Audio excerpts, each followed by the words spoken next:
For more than 4 years, our bet is on science. We believe in creating the future and generate meaningful research so we can empower innovation, challenge the status quo, choosing to inspire, and working together to think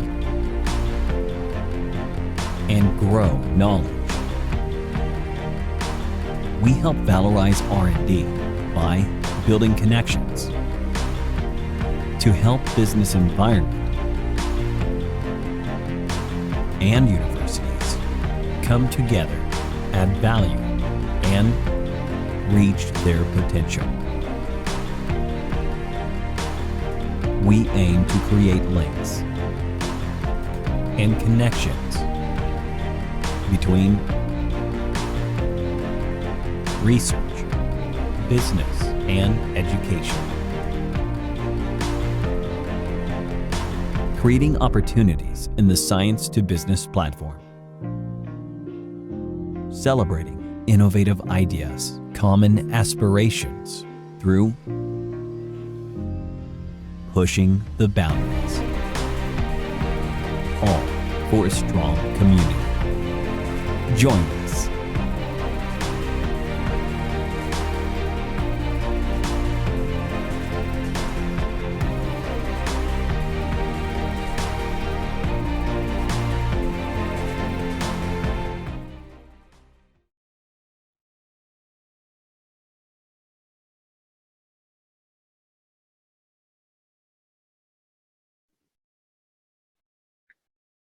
Good morning, everyone, and welcome to the EIC Accelerator Info Day. My name is Oana Craioveanu, and I'm going to be your moderator for this event. I must say it's pretty exciting to see that we've already reached the number of 120 attendees for this event.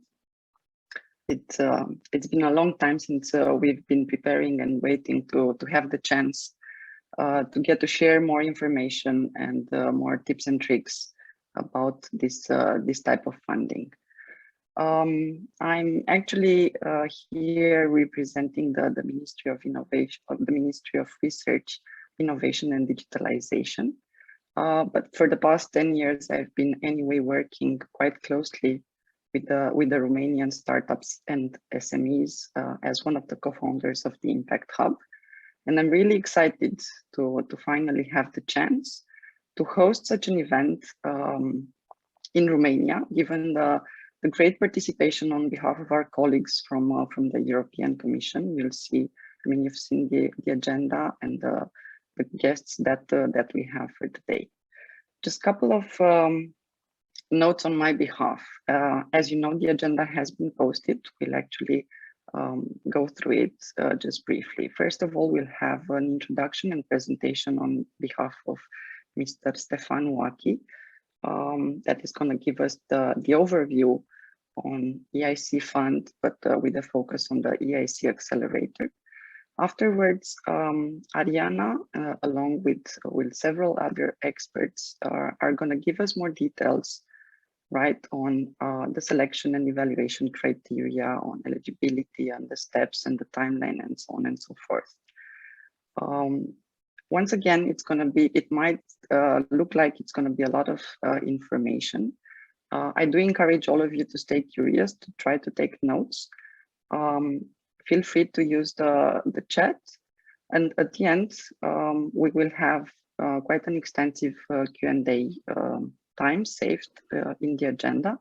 And for that, we invite everyone that is present in the Zoom and signed up for the event to use the dedicated Q&A section, please, if possible, not the chat one.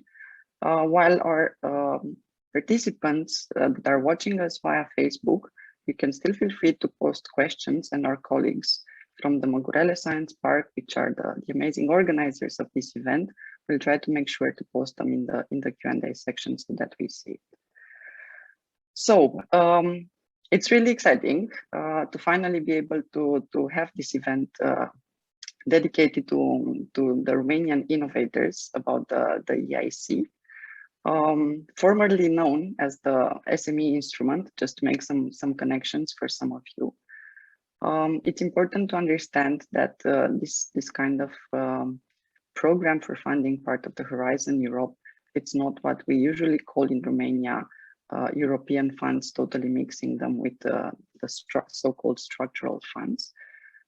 You will be able to hear more details, but what I want to stress is the novelties first and foremost.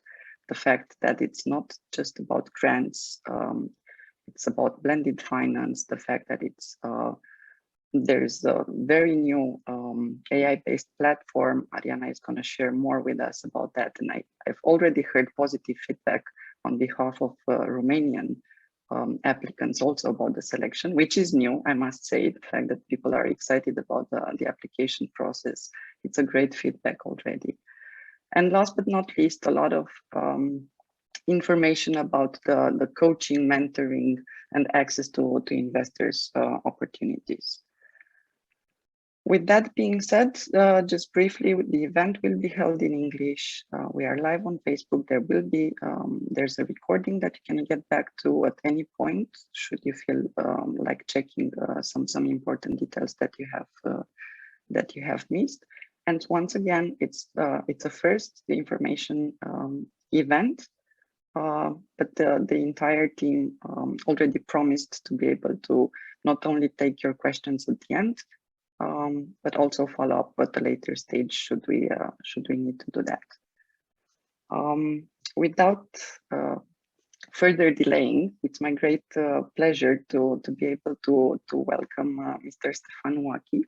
He's the General for Research and Innovation Directorate. He's currently the chairman of the investment committee, right? As well as the heads of the EISMEA, which is the executive agency both for EIC and the SMEs. Stefan? Good morning. Hello, good morning, everyone. Hope you can hear well. Perfectly. Okay, thank you very much for your presentation. I hear some kind of echo after your only and not all of you.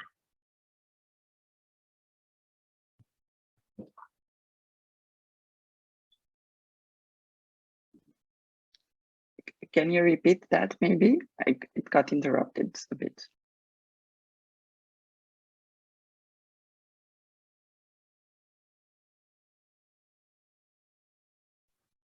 Sorry, can you hear me? Now, yes. Yes, okay, sorry. Yes, thank you very much. It's always a pleasure to be here virtually in Romania, if not physically in Romania, a country that I love to come and visit. Very, always refreshing to me to be in Romania.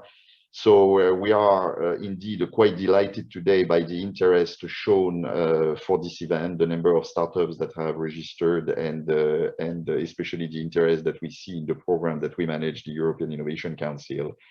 Of course, for us today, it's important to disseminate the information that we have about the program.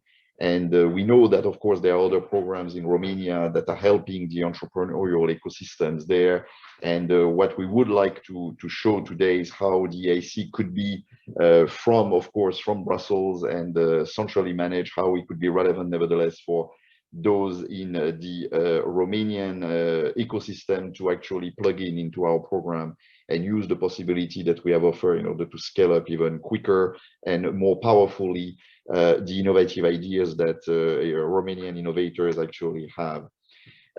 We understand, of course, that this is not an easy task, given, I would say, the relatively low success rate that we have observed, of course, under the EIC for Romania, and actually for a number also of neighboring countries to Romania. We are fully aware of that challenge.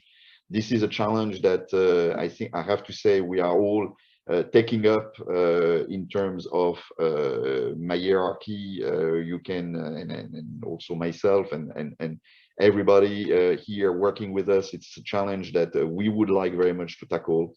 We would like very much to be able to have a program that actually is not only relevant, but actually delivers for all European member states. And this is why actually we are so enthusiastic in participating in this event and other ones, because of course this is not for us a one-off. This is a commitment that we make in order to be present as you request and as you see fit, in order for us to continue to pass the necessary information, illustrate the successes we have, and show how the Romanian startups can actually thrive and use the opportunities offered by the program. So basically, thank you very much for inviting me. I know that there are a number of very qualified experts, our external experts, as we call them, that are there with us as well today, and they can share their experience, which is of course very valuable from their point of view in order to help a potential candidate here in the program. So if you allow me, then I will move straight into my presentation.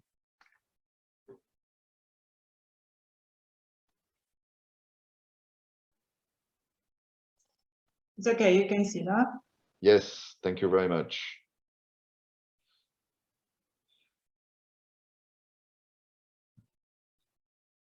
So, the European Innovation Council. So first of all, about me, I am in the newly created European Innovation Council and SME Executive Agency in Brussels as of the 1st of April of 2021 to implement under the new multi-annual financial framework part of Horizon Europe program, and actually other program as well. And I am the head of department for the EIC, and I'm overseeing the instruments that we are developing under the EIC and the support activities broadly put under the business acceleration services. So I will I'm also chairing the investment committee of the EIC Fund that has been created last year, and that is there to actually implement the equity component of the EIC Accelerator, of which we can draw a number already of lessons, which I will try to evidence for you now in my presentation. So what's holding back European innovation? I mean, why did we create the EIC? And the European policymaker decided to put a very significant funding available for this initiative. Well, I mean, as you know, Europe continues to have a quite strong innovation performance that is very, I would say, emerging quite strongly for our very, very strong a research environment that we have at national level, and also help, of course, by European programs. But what we see is that often this strong research performance is not translated into innovation, into successful companies that then can become global leaders. And that is in particular the case for breakthrough and disruptive innovations that create new markets. And when we analyze deeper the reasons for this, we identify two valleys of death in terms of financing gaps. The first one is the transition from the lab to the company level.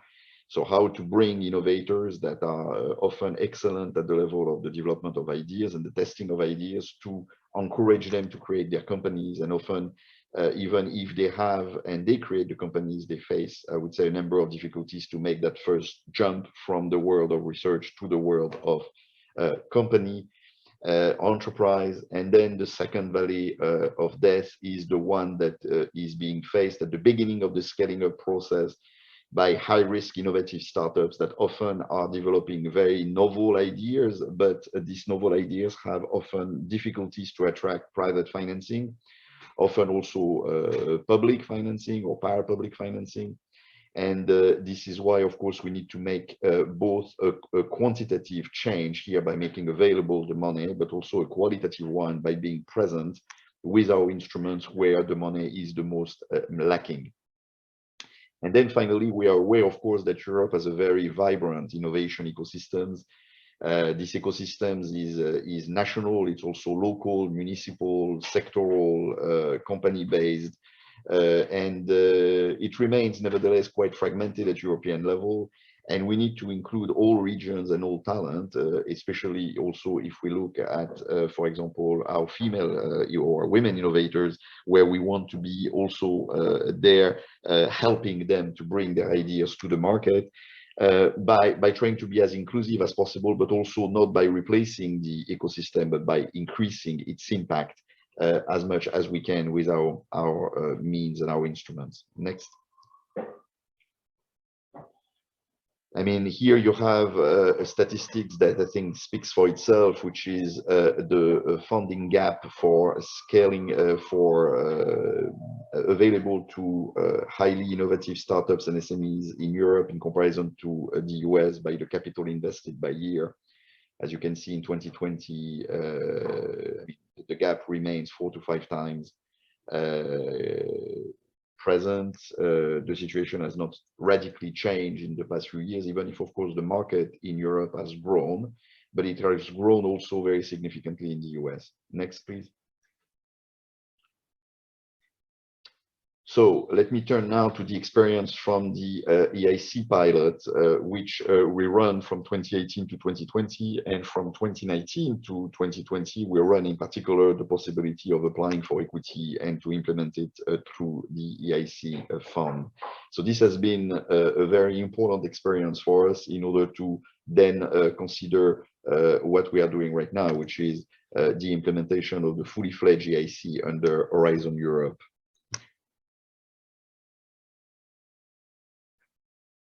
So the pilot under Horizon 2020 had a budget of 3.5 billion. It had a Pathfinder pilot, which was basically the instruments, I mean, the programs, the future emerging technologies, FET Open and FET Proactive.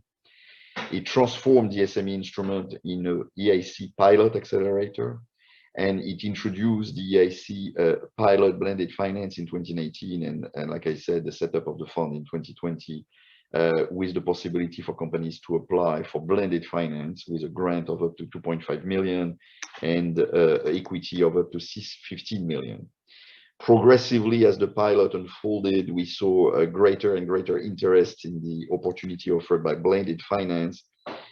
Already, the SME instrument was a very successful instrument with very high demand, more than 14,000 applications received in 2020.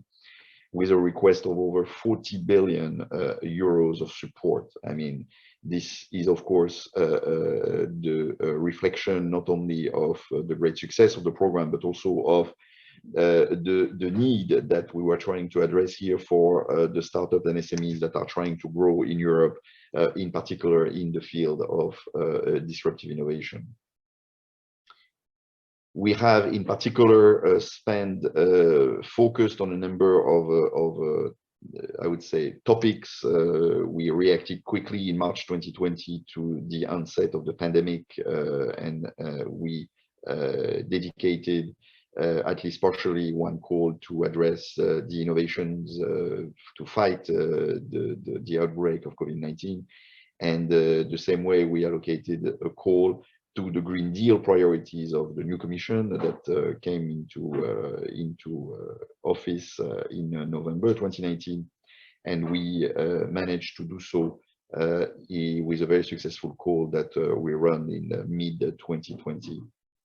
So now, if we look at what came out of it, we look at the overall picture of the EIC Pilot Accelerator.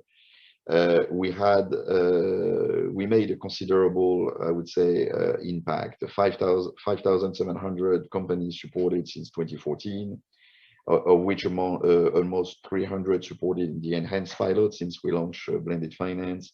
We had 159 companies that were selected for support in equity. And of course, an important component here is that we experimented and saw an increase in startups led by women innovators.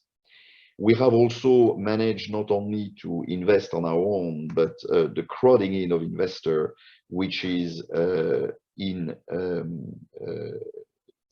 the crowding in of investors, which is of course the DNA of what we do.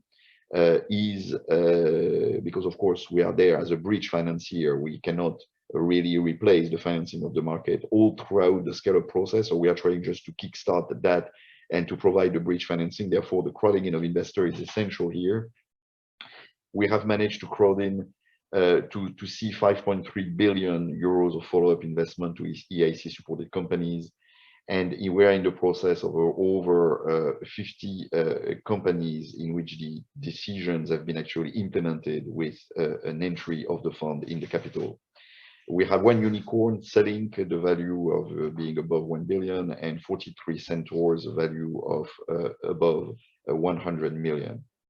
An important point here is that, of course, this is fully aligned with the Sustainable Development Goals and more generally the EU priorities, since 30% are in Green Deal, 30% in digital, and 30% in health.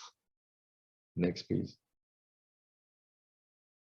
So if we look at the sectors, you can see here what sectors we are particularly successful. If we look now at the 159 companies that were selected potentially for support in equity by the EIC Fund over the period 1920, as you can see, a very large share goes to health, then engineering and technology, ICT, energy, biotechnology. And if you look at the number of countries, France leads the way with a number of countries following. As you can see, Romania has one candidate here that has been selected. So, of course, we are aware, as I said in my introductory words, that this has not been, I would say, an experience that has necessarily been shared across the entire member states of the European Union. The program we run is based, of course, on excellence, and it's a highly competitive program. Nevertheless, we believe, like I said, that events such as this one and other events that will connect us more deeply into the ecosystems of the different European countries, in particular those that are underrepresented so far in our portfolio, will help us close that gap and offer what we present today as a real alternative, as a real opportunity for Romanian startups. Next, please. So now if I turn to the new EIC under Horizon Europe, so we have a much higher budget than what we had in the previous period, 10 billion euros to identify, develop and scale up breakthrough technologies and disruptive innovations in Europe. I mean, we are unique in the sense that we are providing support at different levels with the different instruments, the level of the Pathfinder, like I said, but the level of course of transition between the Pathfinder and the accelerator. And finally, as with the EIC Accelerator, with its component on blended finance, the capacity to bring equity and accompany the growth of these companies for some time, until finally they are able to attract the necessary financing they need from the market. And of course, that will be implemented by the EIC Fund, which will emerge probably over the period as the largest VC deep tech investor in Europe, with a potential of exceeding 3 billion of investors over the period, given the size of the budget allocated under the EIC. This is, of course, very innovator-centric. We are trying very much to gather the necessary expertise from the innovators in order to make sure that our interventions are very much in line with their need, with the need of the innovators. It's a proactive approach with flexible funding. We're trying to accompany the evolution of the customers, of the innovators, of their companies. And therefore, we have the possibility to pivot, as often a startup needs also to pivot, depending on how we're trying to find and identify its niche on the market. We need to be a fully fledged partner for these changes and not to be rigid, even if, of course, we remain a public administration, and that we have, of course, to be accountable at the use of the money that we provide. And we will continue our actions in order to enhance the European innovation ecosystem, like I said here, in order to increase its impact and not to replace, of course, what the European ecosystem is able to deliver today. Next, please. So if we go more into the details there, I mean, we are open, of course, to all innovators. I mean, the bottom-up nature of the EIC allows us to be relevant for all innovations, in particular to those that are not necessarily easily identifiable per sector. We provide different instruments, like I said, the Pathfinder for advanced research and emerging technologies, a transition to accompany the jump from the lab to the commercial setting, and finally the accelerator and the EIC Fund to scale up innovations by startups and SMEs. We again are going to reinforce our capacity to help the growth of the ecosystem and the communities around it, in particular through the access to the business acceleration services, where we provide coaches, mentors, corporates, investors, and knowledge partners. And a major, of course, development in our activities is the creation and the recruitment of EIC program managers that will develop visions for the breakthrough, and also to ensure that we develop the necessary portfolios, managing portfolios of projects at the level of the Pathfinder and transition, but also, of course, at the level of the accelerator, and will overall monitor and guide the connection to the ecosystem. And then finally, the crowding in, like I said, is a fundamental part of our DNA. And there we are not only connecting at the beginning of the process with VCs, corporate business angels, and so on, to increase the impact of our investment, but also ensuring throughout the follow-on rounds the presence of the other investors with us, in order to give to the companies that we have decided to support the necessary long-term support that they need.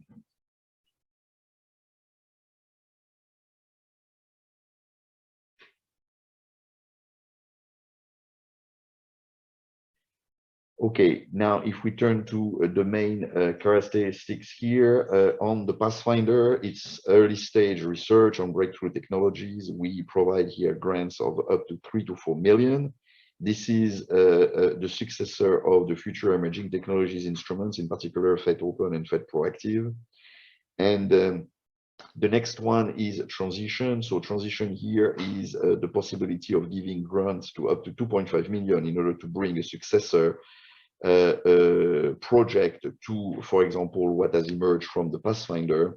And here we are aiming as what we call the technology maturation from proof of concept to validation.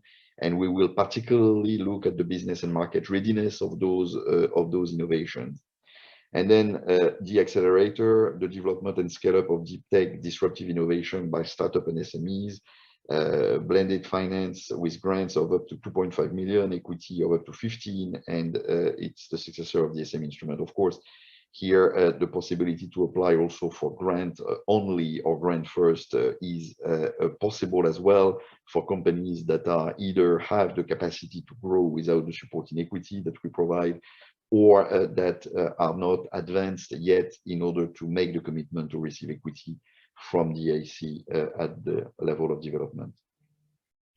Of course, they will be accompanied, like I said, by business acceleration services in the forms of coaches, mentors, corporates, and support to events with investors. And we will apply the proactive management led by the EIC program managers.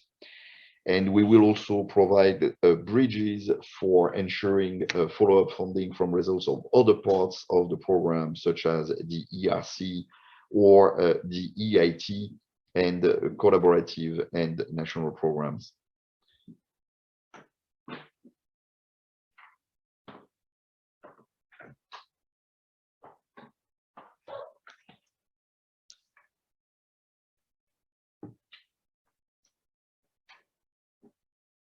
Okay, on the EIC Accelerator, we offer support for individual companies up to 500 employees. It's continuously open. We had 2 cutoffs this year, and we will probably have 4 cutoffs in the following years. It's mainly bottom up, but there is a number of challenges that are open in Green Deal, strategic, digital, and health technologies because of the importance of this different sector. with, as I said, the options, the mainly blended finance, grant plus investment, plus the option to follow, to apply for grant only, grant first, with also the possibility to apply with investment only for companies that already gotten a grant somewhere else. Please, next. So now if we turn to the experience of the EIC Fund, it manages equity investments that are emerging from the accelerator. It is a dedicated venture capital fund that is currently fully owned by the European Commission. And like I said, bridges equity funding gap at early stage and crowds in other investors as soon as it is possible, in particular by connecting to a network of VCs and other funds.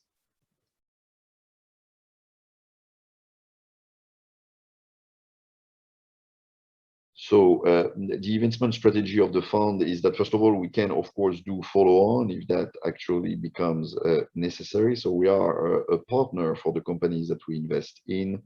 We are present in all technologies and verticals, which is the reflection of the bottom-up nature of the EIC, and we are present in all EU countries and all associated countries, of course.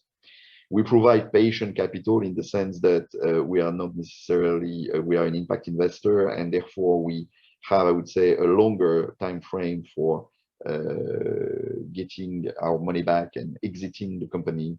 Usually we take a minority ownership of the order of 10%. Sometimes we can go up to 25%, and sometimes we can ask to have a blocking minority in case it is considered a strategic interest for the union, even if this has not happened yet so far.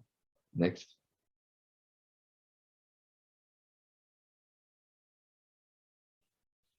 The European Investment Bank completes the due diligence for us, looking at all the different aspects that you see there, which is a normal due diligence.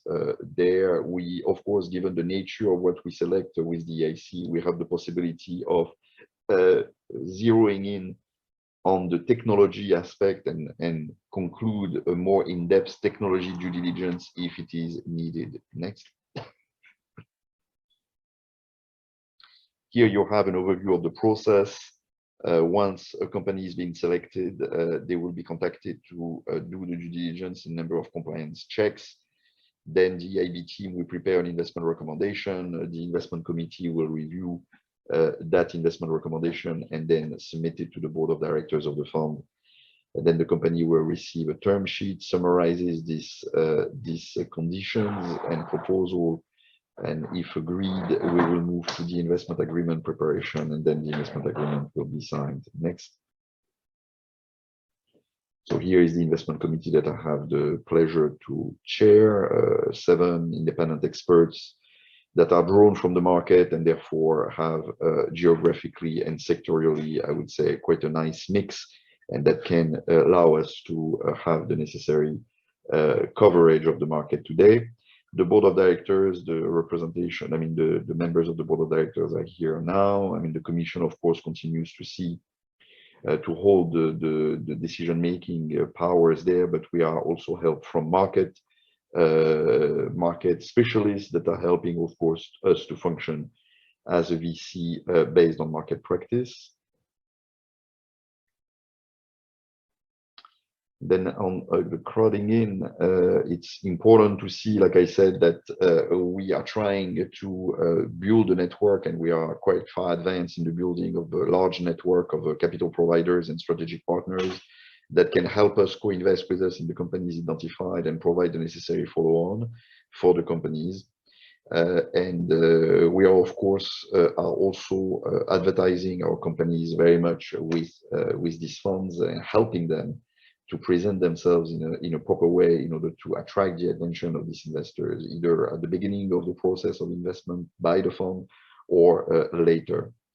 It's very important for us because, of course, we are not there to replace the market.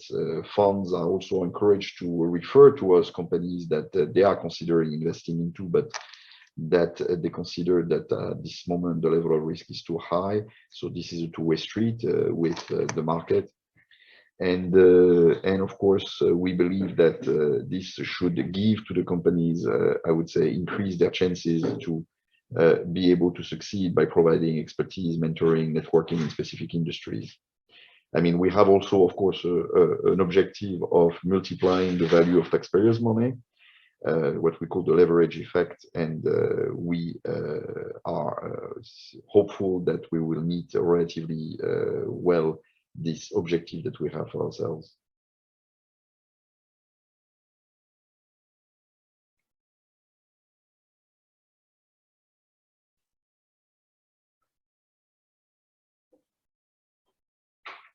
So, of course, that will require a number of information to be provided in the application that will be offer us to the possibility to analyze the information that the companies are providing us.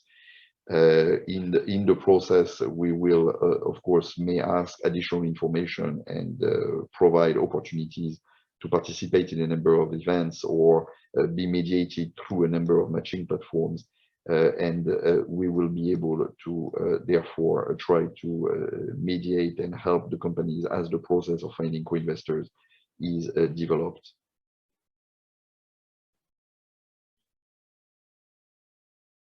So now, an important component of what we provide is the so-called business acceleration services. We just give to all the companies access to advice, coaches, experts, and also access to events that we organize with corporate investors, knowledge partners, and also to partnering with a number of innovation ecosystem partners and their events and peers.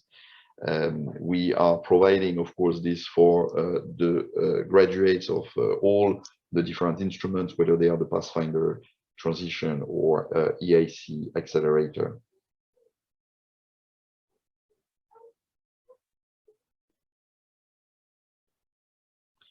And we will have an event, the EIC Summit, that will take place in Brussels as a hybrid event that you could tune in on the 24th and 25th of November this year, where we would bring out the first results of the functioning of the EIC for the first 6 months of its life, 7 months of its life, since we have started implementing the program at the beginning of this year.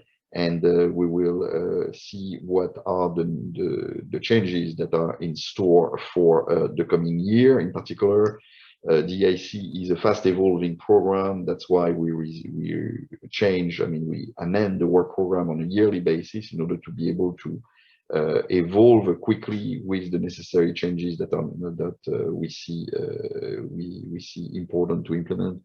And therefore, those should be already available for the moment when we have the EIC Summit in November. Thank you very much.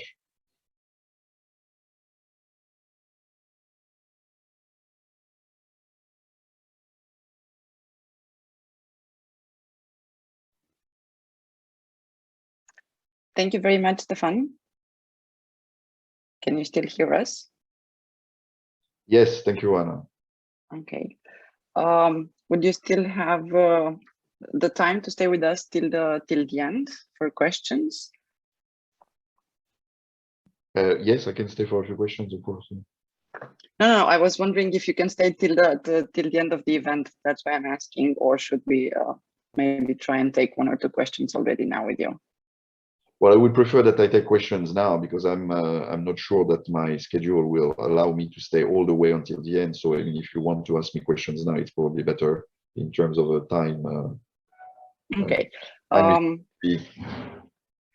Excellent. Good. I mean, just to make the most out of your presence. Thanks a lot for the presentation once again.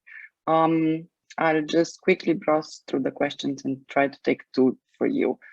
For example, one that I think you can help us with is if the budget allocated to the equity component, right, of the EIC fund is flexible in the year according to the applicants that receive a go or the interview. Can it be bigger or yeah, not the case? Yeah, I mean, so compared to the estimation in the work program. You mean the overall global budget? The equity component, especially. Yes. I mean, I mean, first of all, one thing is that when you get a go decision as a company, this go decision is, of course, something that is, first of all, principled go decision, and the amounts will be verified by the process of due diligence, and the amounts, of course, could be lower. if we believe that actually bringing too much money to a company too early is probably not a very good idea. So we may lower it and keep that money in reserve later on, or maybe not, depending on the particular of the company. But of course, the opposite is true as well. I mean, if we see that in the meantime, the company has increased needs, we can decide to increase the amount of money that we can provide. And actually, in the experience of the pilot, we have done that in a number of cases when we have provided more money than what the company has asked for in the first place. Of the overall budget allocated under the work program, we have, of course, the necessary flexibility margins of 20% that applies there, that can be applied. But I mean, obviously, the budget that we have is the budget voted by the budgetary authority of the European Union. So I mean, the capacity for us to exceed it is not endless. I mean, it is rather limited, I have to say. So whatever we exceed in one way will have to be compensated in another way at some point, since the money cannot be just simply extended. But we have a certain flexibility, of course, to adjust depending on the outcome of the different cutoffs. Okay, and the last one would be around based on, I mean, not the EIC pilot, but especially the applications that came through this year. If there's any sense of like, is there a bigger demand on the grant-only option or not on behalf of startups? No, what we observe throughout the pilot, and that is being verified now very, very strongly in the first cutoff, is that there is a considerable shift taking place in the interest on the part of applicants away from grant towards equity. And we observe that in the number of applications that we have received, that there is now a clear majority, around 70%, that are on the blended finance side. But if we look also at the amounts requested, which is not very surprising, given the large amounts on equity side, we are now at a much higher amount requested for the equity, which is about 3/4 in comparison to the amount of grants selected. So this evolution is very much continuing what we saw during the pilot, where, like I said, there was more and more increased interest on the blended finance and the equity offer that we provide in relation to what we have provided for many years, which was just simply a grant component capped at 2.5 million. So I mean, this remains relevant. I mean, understand me well, it does not mean that we will discontinue it. It remains relevant for many companies. Therefore, it remains in place for the foreseeable future. But at the same time, what we see is that there is clearly a shift in the interest on the part of applicants to go into the options provided on blended finance.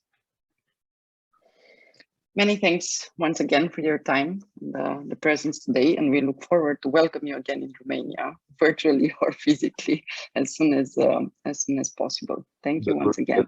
That will be my pleasure, Rona. Thank you. Ladies and gentlemen, with no further ado, I think we have to do a bit of catch up with the timing of our agenda.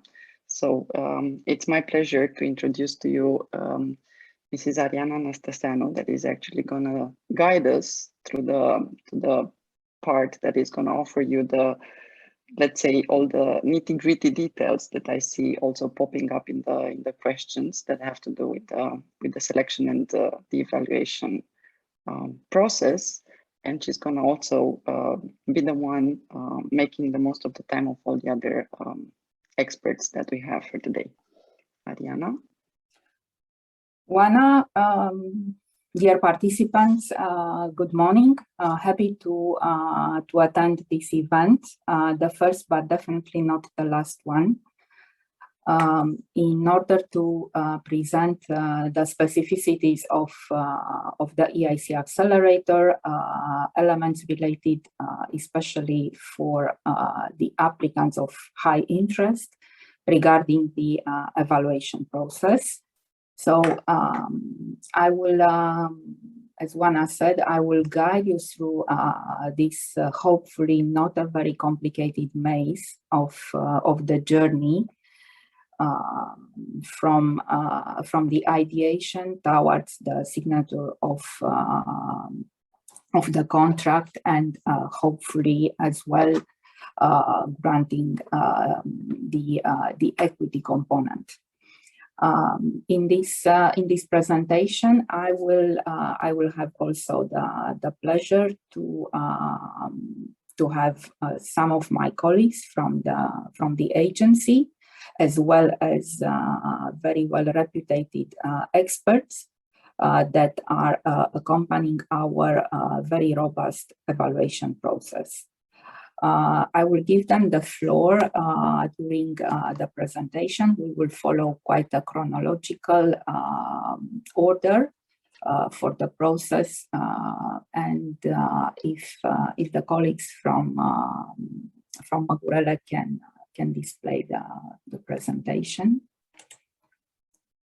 Yeah, so I will be together with Marius Ipate, who is a colleague of mine working for EIC, and with other three colleagues from Romania, Alexandra Cernian, Alexandru Căpățână, and Mihai Sfințescu, with their specific roles within the evaluation process of the proposals that are eager to get the financial support, as well as the business acceleration services of the EIC Accelerator. So next, please.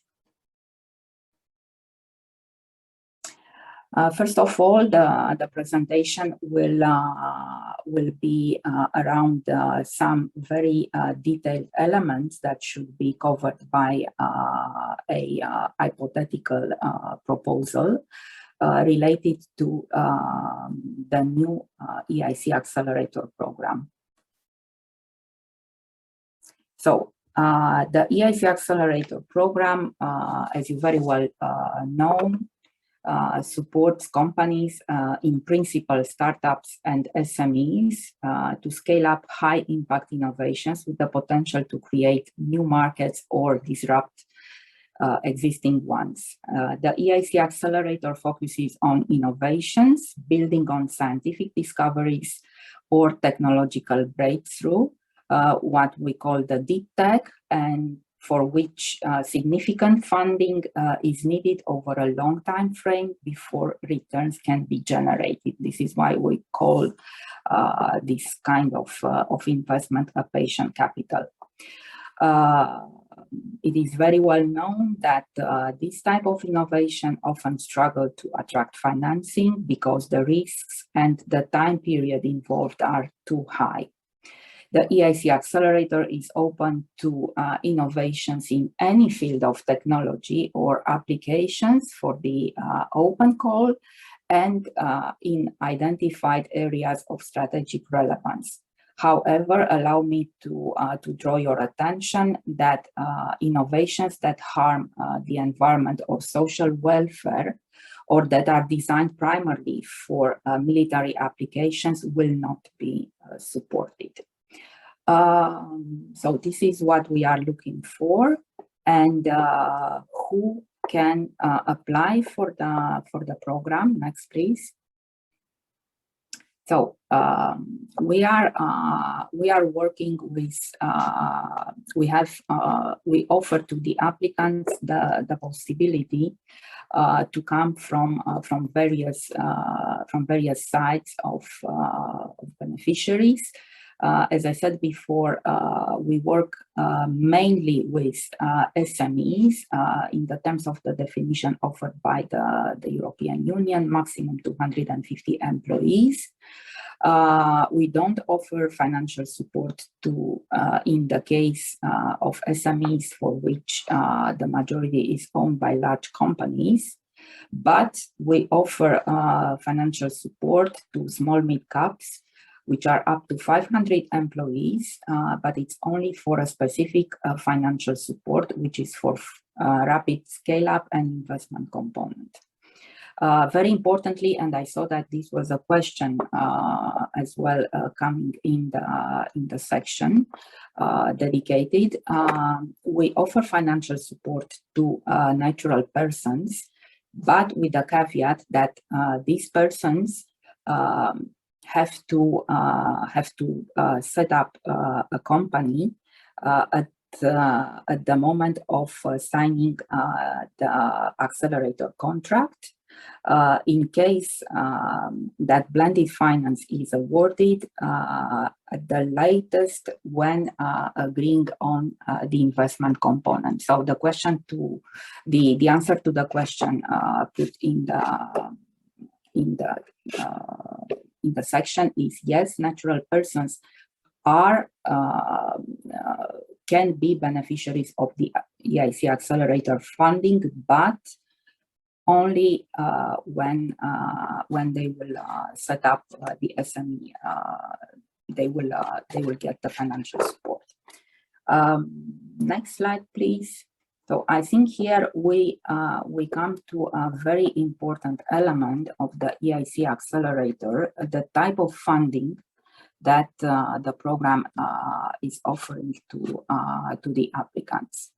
So when one refers to investment, in order to deploy an innovation to market and bridge with private investor, it is clear that it cannot be done with a traditional grant to research project. It's simply not possible to have one size to fit all. And this is the reason why the accelerator is offering blended finance, which is composed by a grant component and the investment component. In the grant component, reimburses eligible costs incurred for innovation activities, and allow me to spell out at least a few of these activities that can be funded, because I saw that it was a question put previously by the participants. So the activities should cover demonstration of technology in the relevant environment, prototyping and system level demonstration, R&D and testing requiring in order to meet regulatory and standardization requirements, as well as intellectual property management and marketing approval, which is in the range covered by the technology readiness level from 5 to 6 up to 8. The eligible costs reimbursed within the EIC Accelerator are up to a maximum of 70%. But very importantly, the 30% co-financing of these activities and the cost incurred for the commercial introduction of the product or service or the full scale-up operations, so what is covered by the technological readiness level 9 or above, will not be reimbursed by the grant, but can be financed through the investment component. Overall, the grant component should normally not exceed 2.5 million euro, but maybe for exceptional cases be higher if well and duly justified. The innovation activities to be supported should normally be completed within 24 months. They might be longer, again, only in exceptional and well justified cases. And another element that is of interest for the applicants is the fact that the grant component may be used for subcontracting, including only if justified for activities which are essential for the objectives of the project. So I wanted to stress all these elements because they are quite peculiar for the EIC Accelerator as compared to the requirements and the rules through other EU financing programs.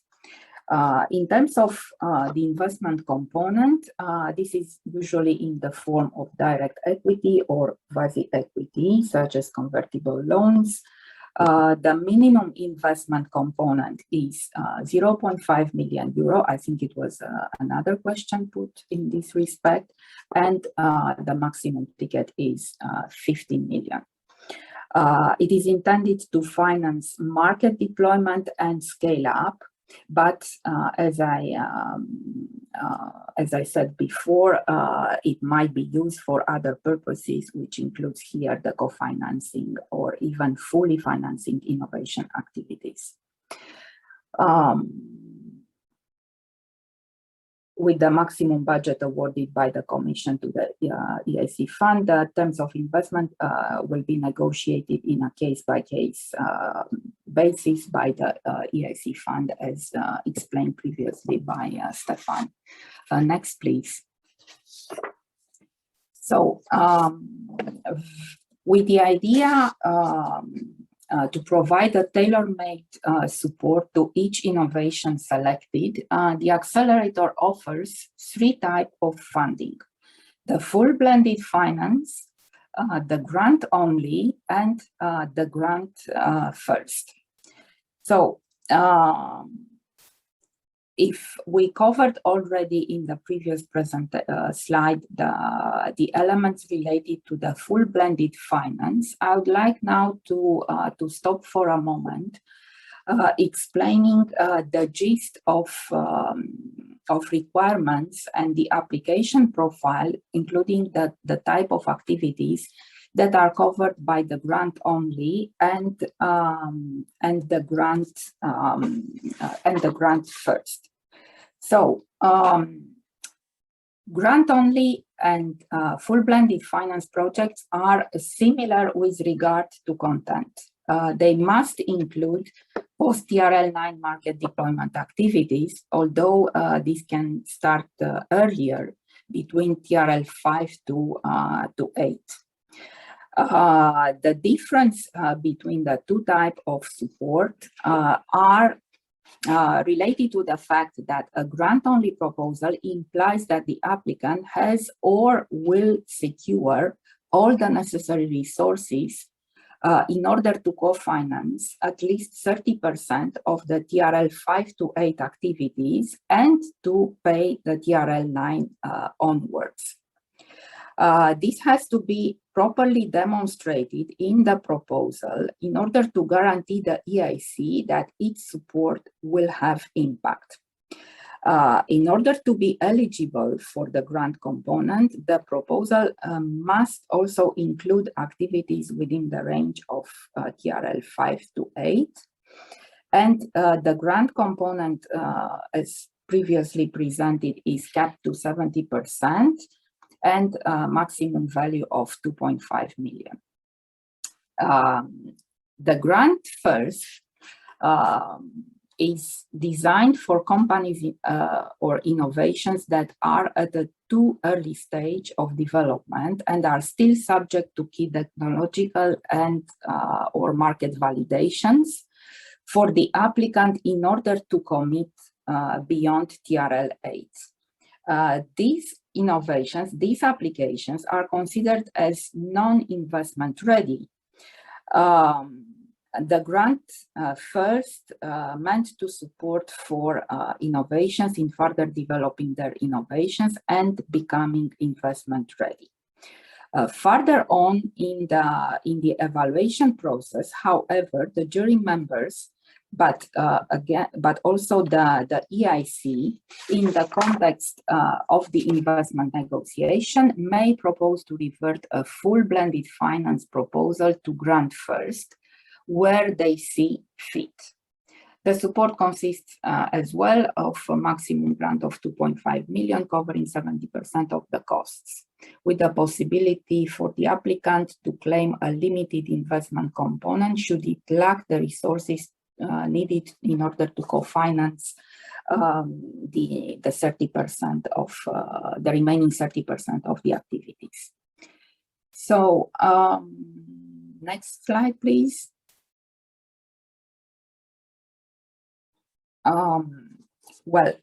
In terms of the support that the EIC program is offering to to the applicants as well as the beneficiaries of the program. I think the very well-placed person to give you more details about these elements on how the EIC researchers, innovators, and entrepreneurs will be able to benefit from tailor-made coaching and mentoring expertise and training is my colleague Marius Ipate. Next slide, please.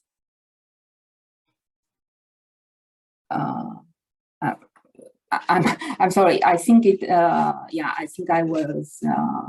Yeah, it was not the moment to present for Marius' presentation. I apologize for this. So if we go now to the very important elements related to the timeline of the calls. The evaluation process has been changed significantly from the previous SME instrument and EIC Accelerator pilot. In the new EIC Accelerator, we have the continuous open call, which means that the short applications can be submitted at any moment in time. The applications were possible since April 9th, and this first step evaluation process is meant to last for maximum 4 weeks, which means that in maximum 4 weeks the applicants will get the answers of the first step. If successful, a proposal is moving to what we call step 2 evaluation process, in which they will get support from business coaches in order to develop the full business plan, the full application, and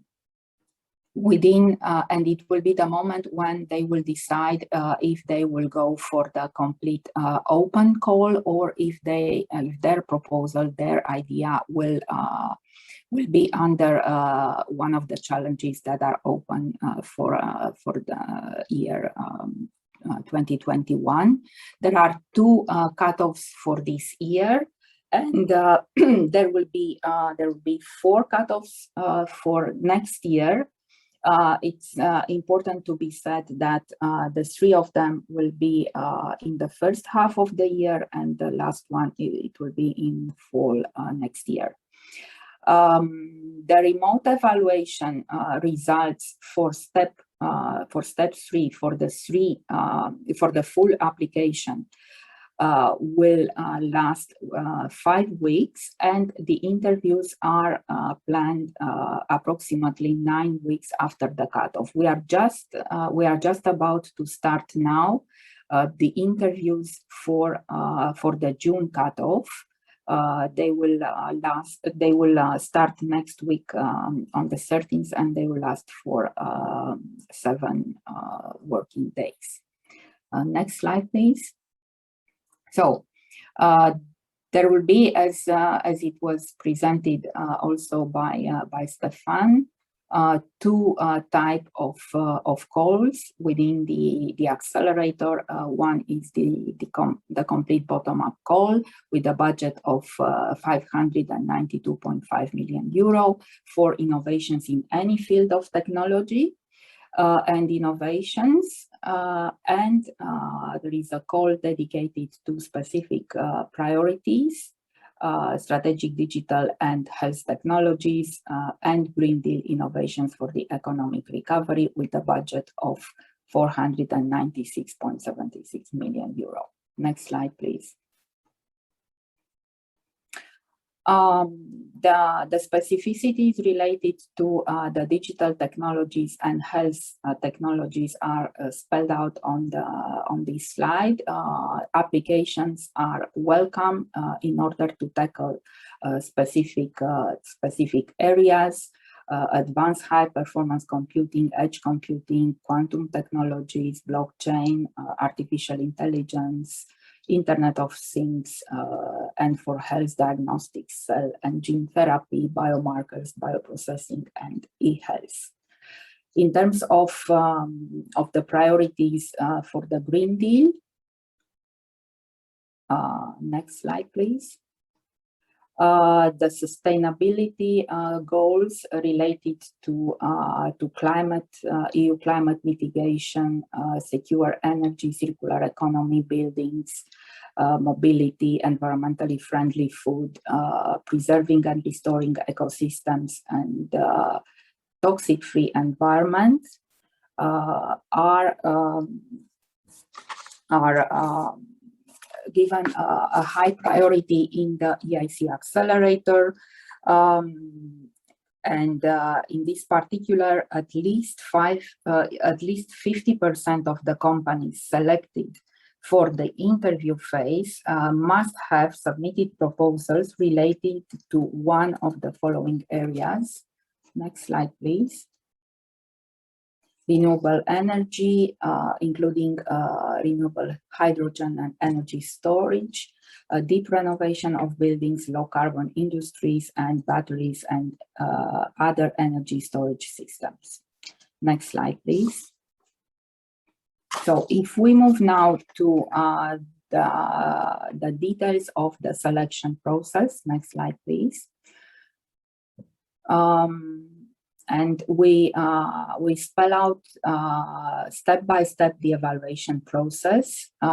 We have, as I said before, a 4-step evaluation process, which is composed of step 1, in which a short application submitted in the AI platform will be assessed by 4 remote evaluators.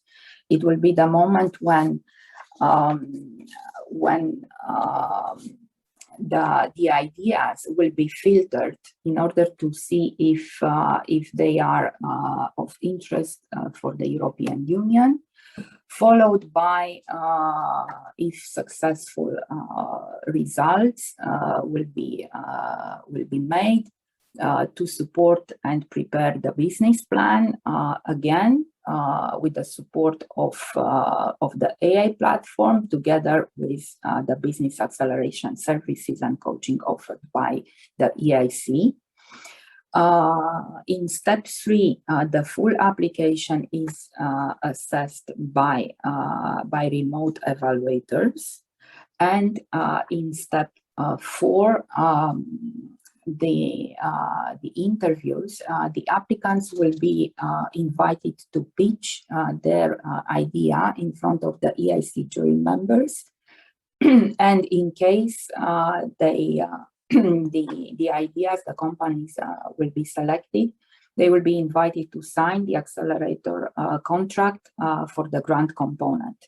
In case that it will be attached an investment component, the companies will enter into a due diligence process plus a compliance checks, and at the end of the process, they will be invited to sign the investment agreement. Next slide, please. So, what is about the short application? The idea.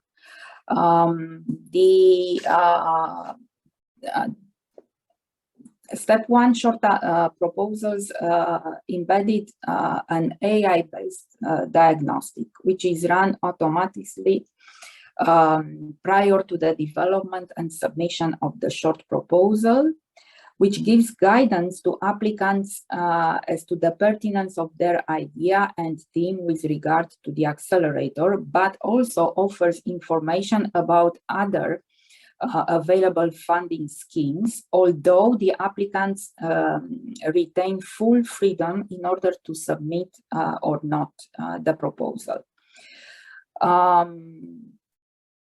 The shortness of the proposal submitted to step 1 comes with some constraints, but it offers an idea if the proposal can be of interest in order to be financed.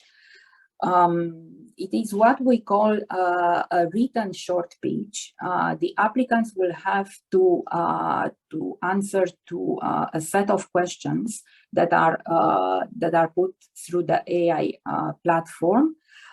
They will have as well to submit a 10-slide presentation accompanied by a 3-minute video pitch. Next slide, please. Allow me now to give the floor to the first co-speaker, which is Alexandra Cernian, who is a very experienced remote evaluator, who can provide you some valuable thoughts about how the evaluation process is occurring, I would say, live. Alexandra? Thank you very much. Hello, everyone. I'm very happy to be here at this event and to share with you some pieces of my experience as a remote evaluator for the EIC Accelerator, which I think is a huge opportunity for innovative SMEs and startups to be funded through. So I would just like to point out a few important aspects of what I think the remote evaluators are looking for when they're reviewing proposals. And as a summary, as the main idea, regardless if you're applying for the step 1 or step 2 applications, I would say that the most important thing is to be very specific and to the point about the claims and the statements that you are making throughout the applications.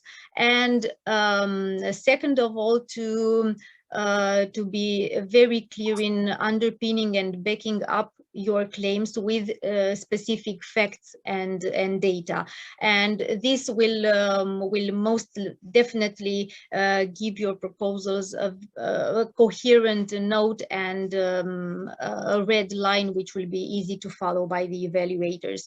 So I try to structure the presentation with a few tips and tricks to pay attention to for the short applications and for the full applications as well. I will try to be as brief as possible, just to give you an overview of a few pillars and essential elements that maybe will be helpful to consider when you are writing your proposals. So let's start with a short application, which is the first step with the continuous ongoing submission open. What the evaluators will be most importantly looking for in this step is the potential to create impact. So you will have to be very specific and provide very concrete arguments as to why your innovation has the potential to create impact, to disrupt existing markets, or even better, to create new markets.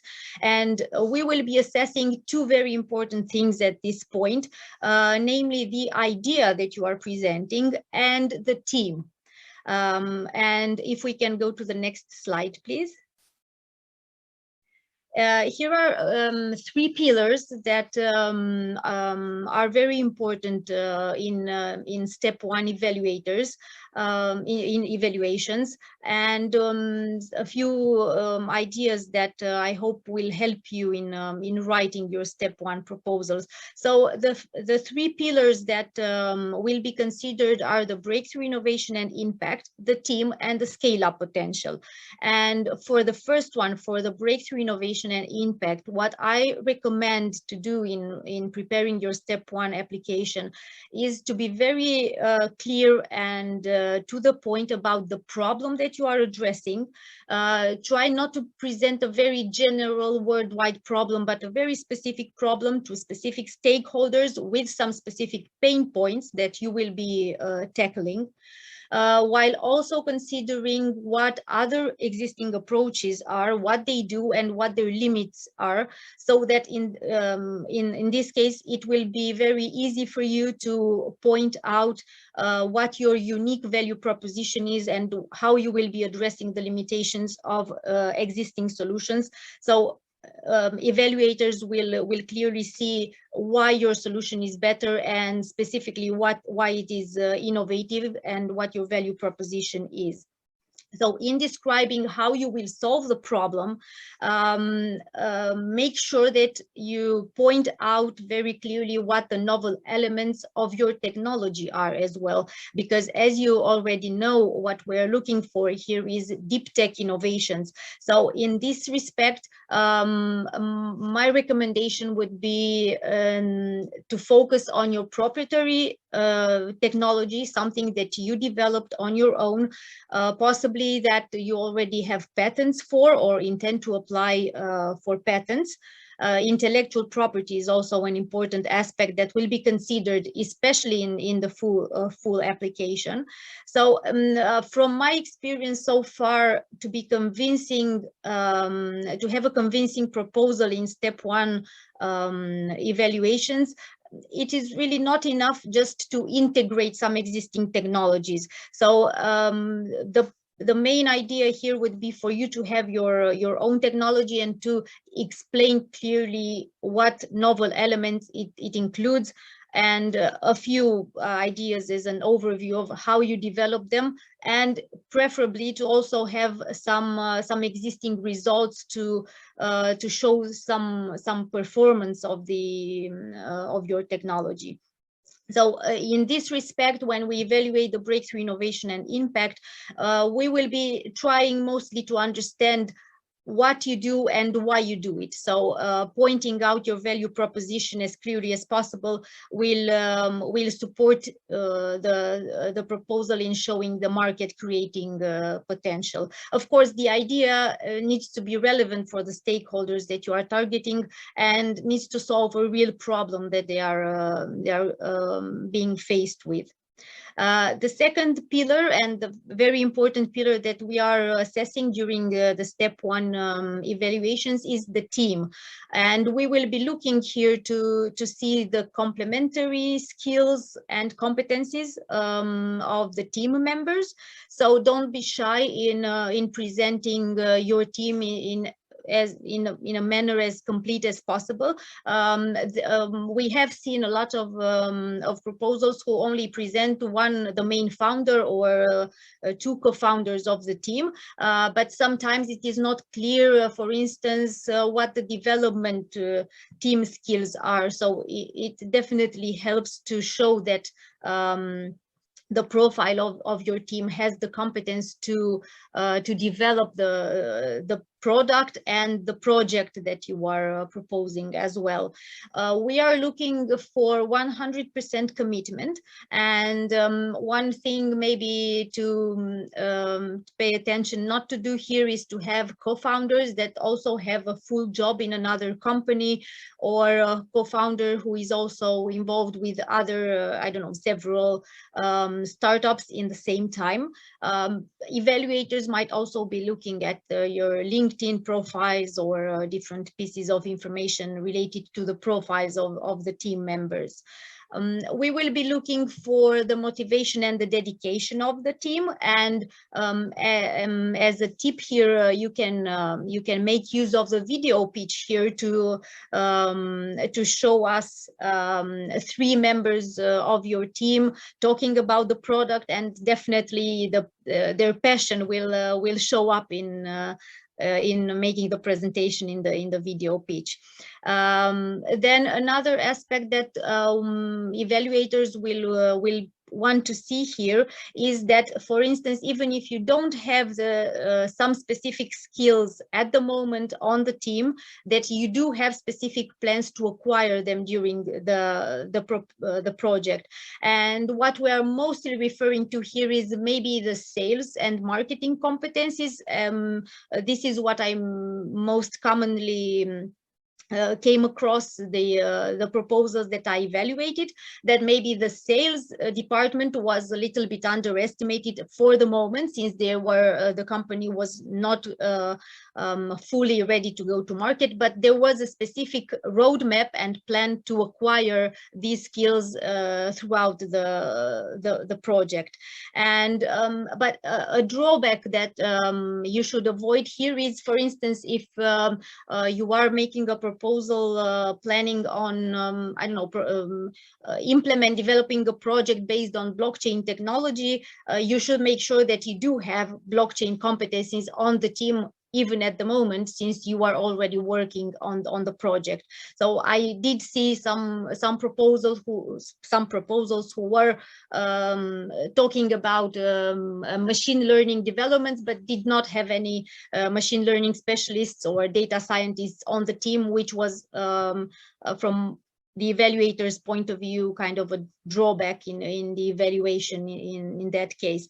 So what we want to see here is the capability of your team to implement the innovation and bring the proposal to the market. And the third pillar that we are thoroughly evaluating in step 1 is the scale-up potential. And what I highly recommend here is to provide a full and complete overview of the market analysis, starting with the total addressable market, the segmentation, even if you don't have enough space in step 1 to provide a lot of details about the market segmentation, but showing that you do have an overview about how things would look like in the end is definitely a plus. And of course, it would be important even for step 1 to show that you have an idea, an overview of your targeted customers and targeted share market. Make sure you align this market analysis with a little bit of details about your business model and with your initial version of the go-to-market market plan. So that in this case you can back up some information about the forecasted growth, some projections and payoffs that you estimate for the next few years. Let's say the question related to this aspect in the step 1 proposal refers to a 5 years timeline. From what I've seen so far in the EIC Accelerator step 1, there are a lot of proposals who maybe they do have a good idea, maybe they do have a good team, but they are not at the right stage of development with their product in order to have a fully convincing scale-up potential overview and estimation.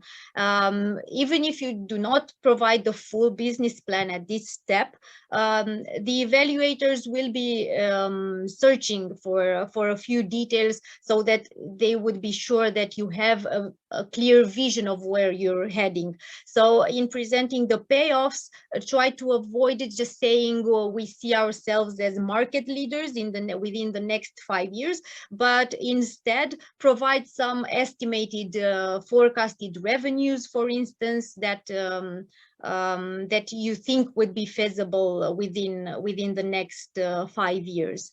All these aspects will be further developed in the full step in the full applications in step 3. So we can, I think we can move to the next slide. And for the full applications, I will not go into a lot of details. You will also find out more about this step throughout the rest of the presentation.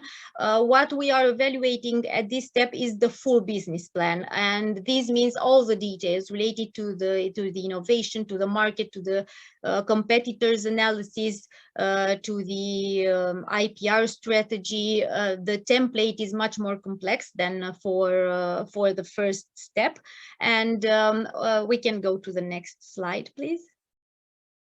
So just as a few hints of what will be of interest to focus on for the full application is a full proof that you are at the right TRL. Sometimes being at a much early stage of development, for instance, at TRL 2 or 3, and without any initial validation, will also take you back in step 1 evaluation. I did see proposals who are mostly presented in terms of a concept, without any solid proof that the stage of development is the right one for the EIC Accelerator, and you should avoid doing that. So from my perspective, it would be preferable to wait until you are at the right stage of development with a full overview of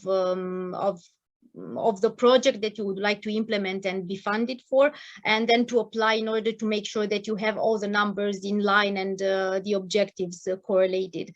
So for the full applications, the focus will be on justifying your TRL level, and there will be specific information that you will be required to provide on the platform to support the statements.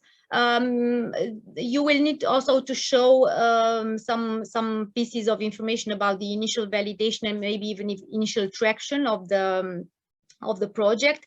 Support the willingness to pay with some specific data and arguments.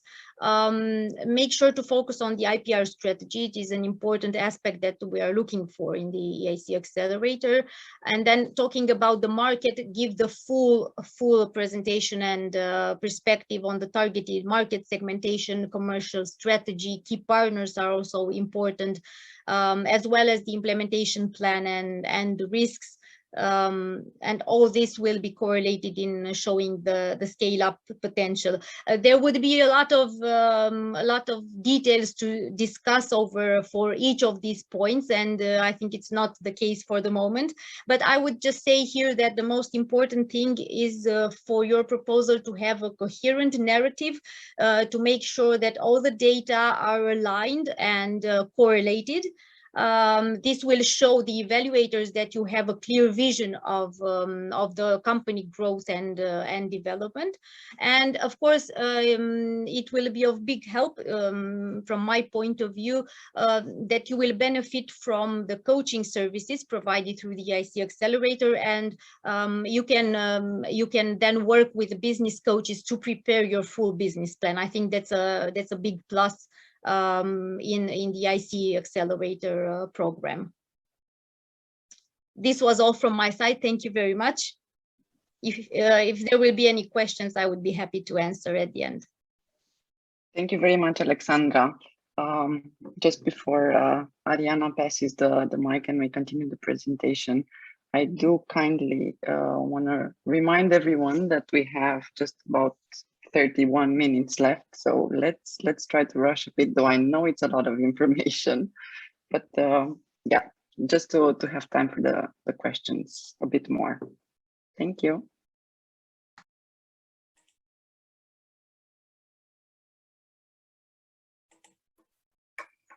Thank you very much, Alexandra and Oana. I promise to be as short as possible, especially because Alexandra has covered elements very interesting for step 3 as well. So for step 2, the full application, the support that the applicants can get in order to prepare the business plan through two main channels, one the AI-based platform and the EIC Business Coach. For the cutoffs of the year, I will, with no further delay, give the floor to Marius and Alexander. Thank you, Ariana. It's a pleasure being with you today. I will, in my short intervention, I will explain what is coaching, what coaching objectives are, and how it works. Coaching is one of the services offered by the European Innovation Council, and it aims at supporting different target groups and deliver tailor-made backing for each category of beneficiaries. Among these categories, the highest number of coaching cases comes from the accelerator applicants. The objective of the coaching for applicants is to improve the value proposition, the business plan, and also the investor pitching capacity. In addition to in addition to coaching for applicants, coaching is also offered to the Pathfinder researchers, to transition teams, and of course to the EIC Accelerator applicants and beneficiaries. Under the EIC Accelerator, coaching is provided to startups and scale-ups to improve the business plan, the strategy implementation, and facilitate a faster market entry. Last but certainly not least, coaching is offered within the Women Leadership Program to help women leaders tackle potential so-called glass ceiling issues. The coaching services are recognized for their high satisfaction rate among the companies who benefited from this service. 95% of the companies who benefited from coaching so far confirmed the great impact of coaching on their strategy improvement and speeding up the market entry. Next slide, please. From the above target groups, the coaching for accelerator applicants is the most numerous. Unfortunately, the time is against us, and I would not go too much into detail. And I would propose to concentrate, though, on coaching for applicants and explain how it works. The content of the applicant coaching concentrates on improving the persuasiveness of the business plan. EIC offers coaching free of cost. Applicants are entitled to 3 coaching days. The number goes up to 12 days for the EIC Accelerator beneficiaries. The EIC coaches are independent business experts with entrepreneurial and fundraising backgrounds, and they can provide crucial insights and guidance for the project or for the project proposal. We have more than 600 coaches in our database who are ready to help your application, and the coach selection can start, as Ariana already mentioned, in step 2 of the preparation of the proposal preparation. The selection is done via the portal, and the applicants can select the coach who best responds to their needs based on a matching tool, which generates a list of coaches' profiles in line with the company needs. Subsequently, the agency will issue a coaching contract for the selected coach, and after the coaching assignment is implemented, the coach will report back to the agency, and the payment of the service will close the case. In the preparation process of the application, the selected coach checks the assessment details in the guide for applicants, and in particular takes note of the accelerator questions, which the applicant has to answer in the AI portal. In general, the applicant will grant access to the AI portal for the coach, and the coach has the possibility to comment directly in the system.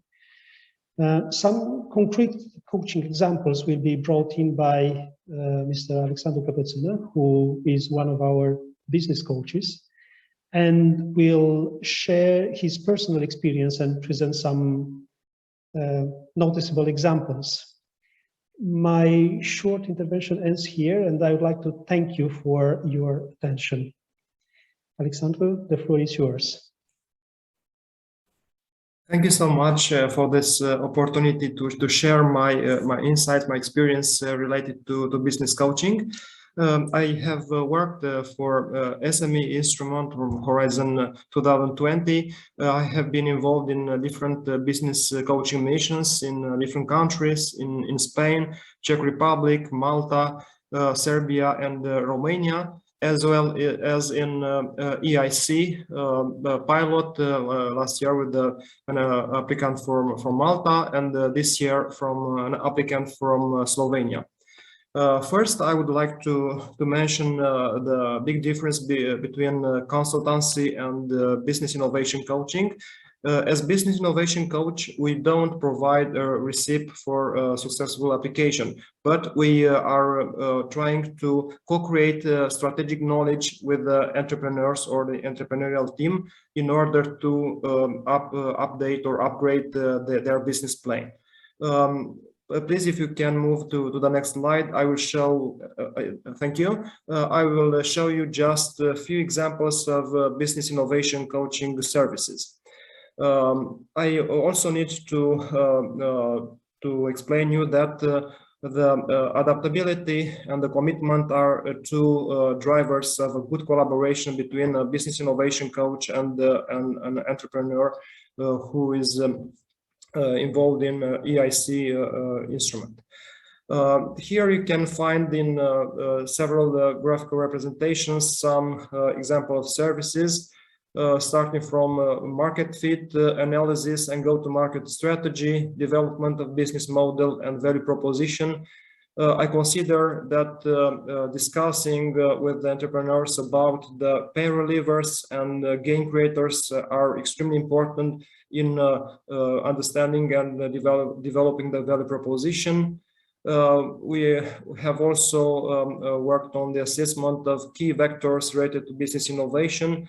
There are some standardized tools for business innovation coaching, but I should mention that each coach has the freedom to operate with the specific tools that he developed or co-developed within his research. The partnership and IP protection is also another insight and very important point to be discussed for the applicants. In my empirical research, I have co-developed strategic intelligence readiness level, and I try to challenge the minds of entrepreneurs to see their readiness level in what concerns the strategic intelligence. In June, I have worked with the Slovenian startup within EIC Accelerator. They prepared their application, their business plan, and they kindly asked to upgrade their market penetration strategy, considering the innovation diffusion model. And I tried to give them advices on how to upgrade this strategy, which is a key point of the application. I had also the chance to see the AI-based application platform, and I considered it very useful and user-friendly, and the applicants who are guided within the entire process of the application.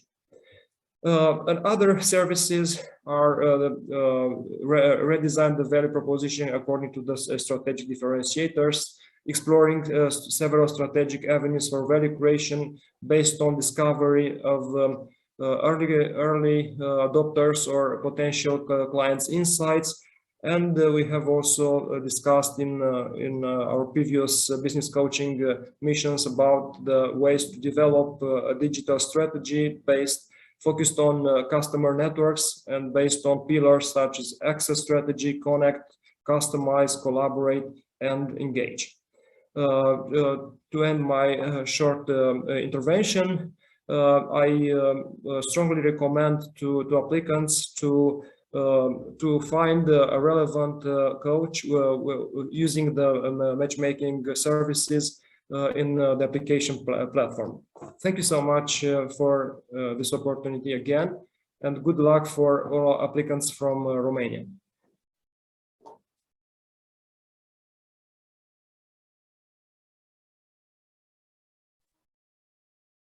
Thank you so much, Alexandru. I think we can move now to step 3. If successful from step 1 and while completing the business plan, this stage is meant for evaluating the full business plan, the go-to-market strategy by 3 experts. So the possible outcomes will be that the 3 experts will give a go, which means that the company will be further on invited to pitch their idea in front of the panel made of 5 jury members, which is the step 4 of the evaluation. And in case that one expert is giving a no-go, so we'd say a minority is expressing doubts related to the quality of the proposal, then there is the possibility for the company or for the individual applicant to resubmit in step 2. Next slide, please. So, what is about the step 4 and the interview, the pitch for innovation? The companies are invited to present their innovation to the jury members composed of serial entrepreneurs, innovation specialists, and senior investors.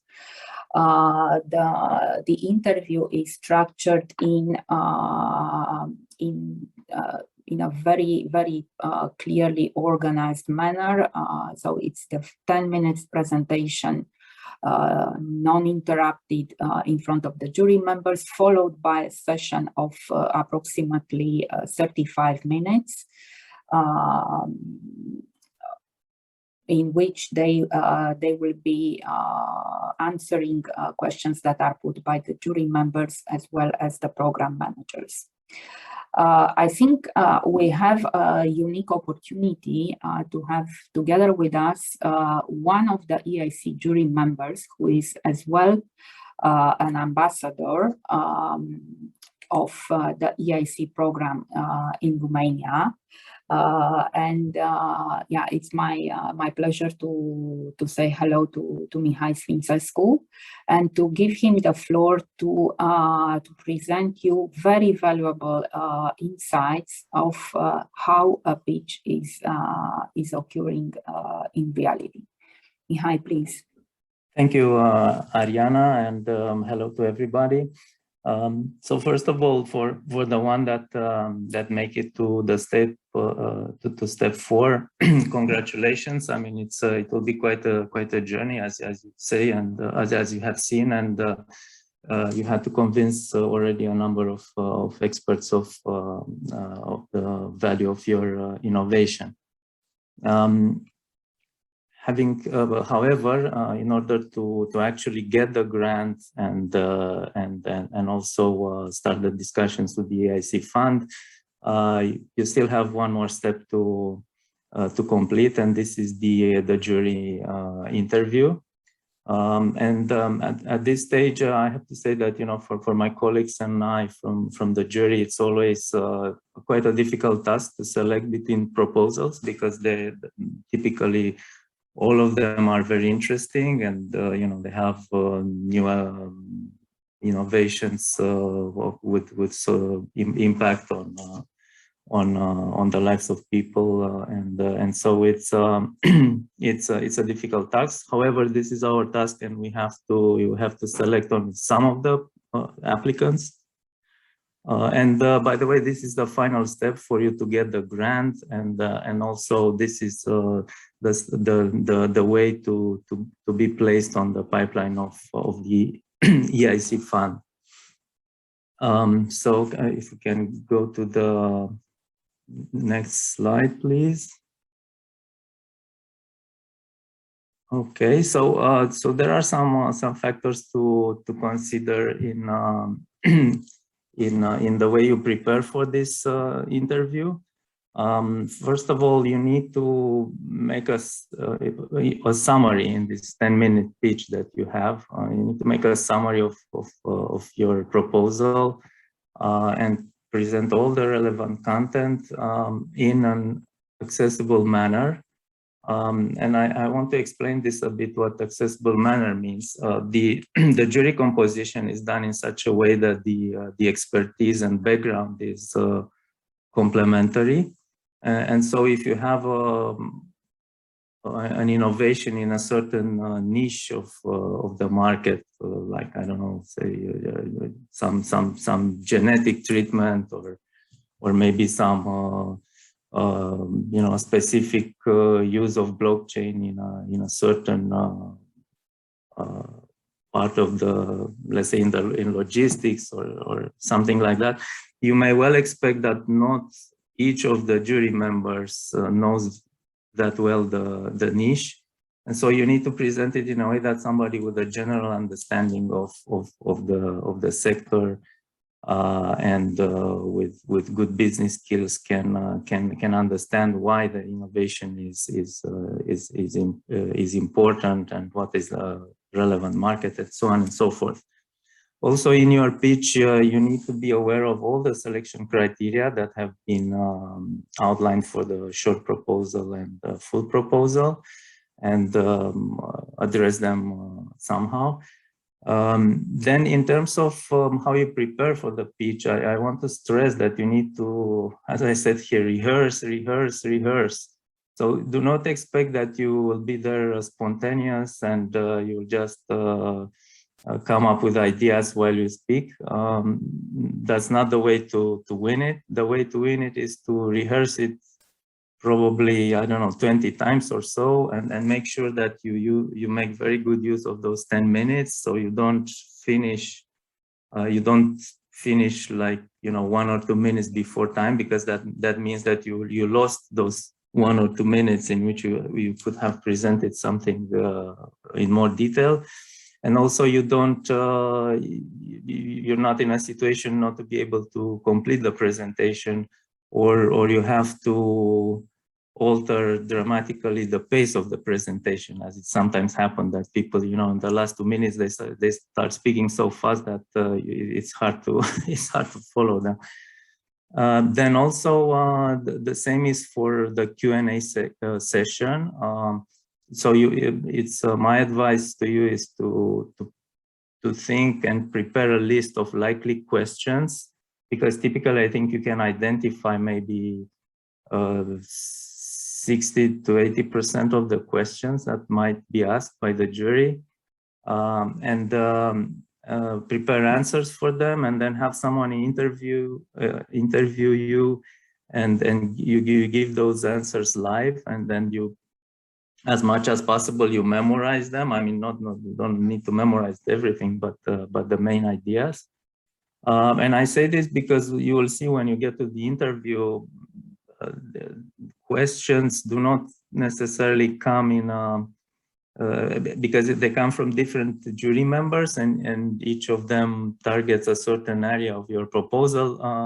It will be a switch from, somebody will ask you about the team, and then the next question will be about the financial model, and then the next question will be about competition, and it's hard in that setting to come up with the best answer unless you have thought of it beforehand. Also, when you answer questions, be succinct.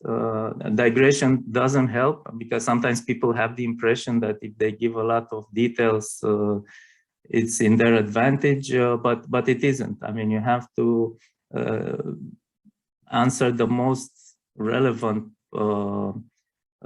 items about the question, and then let perhaps the person that asked the question to seek further details, but don't give a very long answer to a question, and you will see, actually, if you do that, sometimes the jury member will will kindly ask you to stop because there are time constraints. That's the reason that if you answer too detailed a question, then there'll be other questions that won't be answered.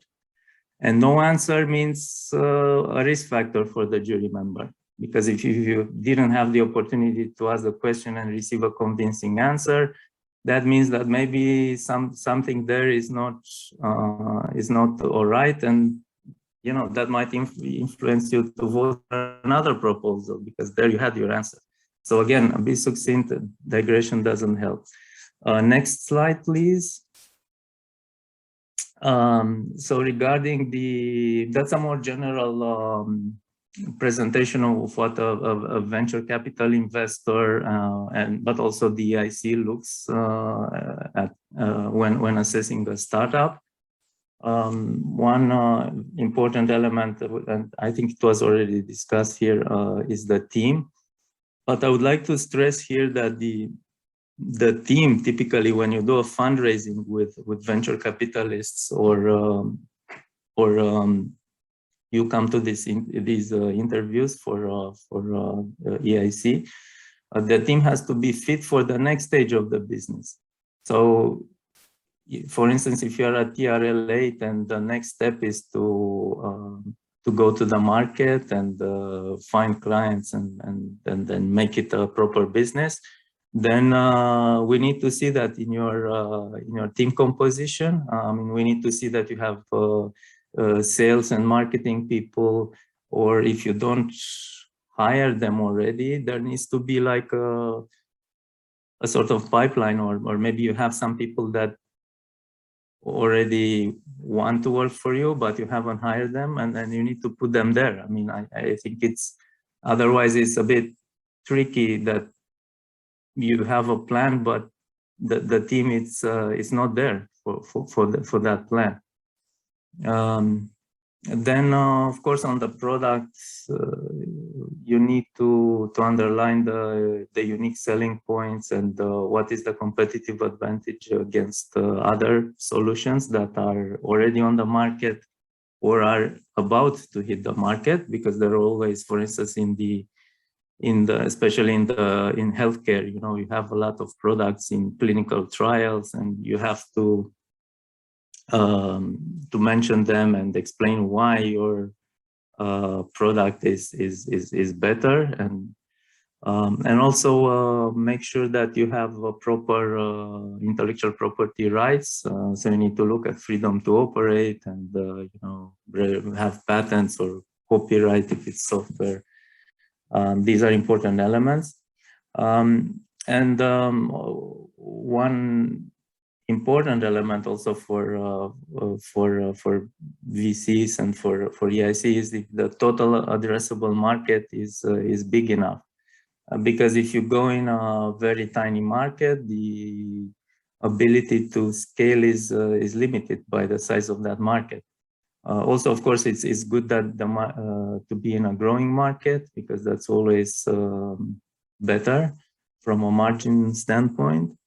And then, of course, there are many other elements, including, for instance, technological and business scalability, a sensible business plan. And I have to stress here, I think nobody expects that the business plan will stay as it is. A business plan is always a document that keeps changing as the business grows and the market changes. And so we, as investors, we know from the beginning that the business plan will be changed to adapt to the market, but we still want to see a sensible one, because that shows to us that the team that we have before us is a sensible team that has thought about how to execute how to bring their innovation to the market, and has a, let's say, logical mind, and has found an approach that suits well the market and the competition and the internal dynamic of the product development. So yeah, that was my presentation. I will I will pass it back to Ariana, and of course, I'm happy to answer questions at the end. Thank you. Just a quick one for you now, Mihai. This is one, because I think it's relevant for the people. What kind of information do you have available on the companies before the interview? Like, do you have access to the platform? Do you see their whole proposal, annexes, also the evaluators' comments? Yes, thank you, Wana. That's a great question. We do have access to everything that has done before, and this is important. So the selection is based on the interview with us, but also on all the other documents that you have prepared for the whole process. And yes, we have access to the short proposal, to the full proposal, and also to the evaluators' comments. Thank you. So I think the takeaway point is that you also need to be consistent. So for instance, it would not be a good idea to have some significant changes between what you have presented before and what you present to us. I mean, sometimes you can do some small changes and explain why those happen, because it just happens sometimes that some minor changes happen because things evolve. But not you cannot come with something completely new, because that would not make sense then to the jury. Thank you. Ariana, back to you. Yes, thank you so much. If we can move to the next slide, please. I would suggest to keep the next slides until the explanation of and the presentation of the AI tool, and to send it to the participants, since there were lengthy explanations about the evaluation criteria for the short application, and in the next slide for the business plan, the full application. And if we move now to the slide presenting the AI platform.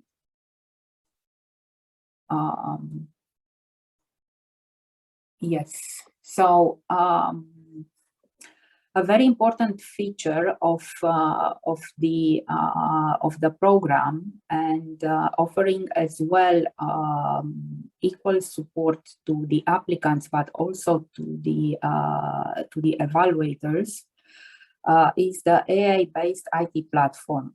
If until the EIC Accelerator program, we used the Commission corporate tools for the evaluations, it has been decided to offer to the European innovators and to the companies the possibility to have an interactive platform that will help the applicants to build their proposal, but allow me to make some observations here.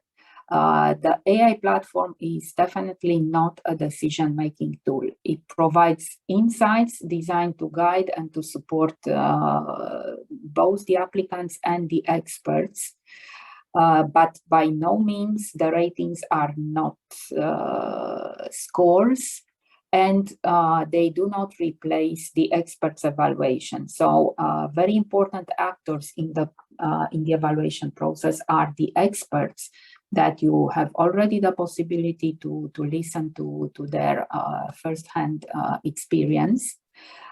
These experts, like persons like Alexandra or Mihai, they are the ones responsible for the evaluation and for the decision that is taken. The AI-based IT platform definitely will evolve throughout the time. There will be additional data that will be provided to the developer based on the feedback that we get from the applicants as well as the experts. I mean, we are still in the development phase. This is why the feedback is very important. Whenever you have the possibility, please let us know your experience. We fully understand that there might be some issues, that might be suggestions for improving the AI-based IT platform, and we are here to listen to you. And to come back to the question that was put previously by Wana, echoing some questions from the section. Yes, we yes, the evaluators have the full picture of the evaluation process and all the documents that are saved in the AI-based platform. There is a very interesting system of a traffic light system, which per comment, which allows to highlight any issues that need to be further on looked into the evaluation process. By saying this, I thank you very much to all of you for your infinite patience. Definitely, we still have to work on improving our timing for such presentations. There is you have in this program a very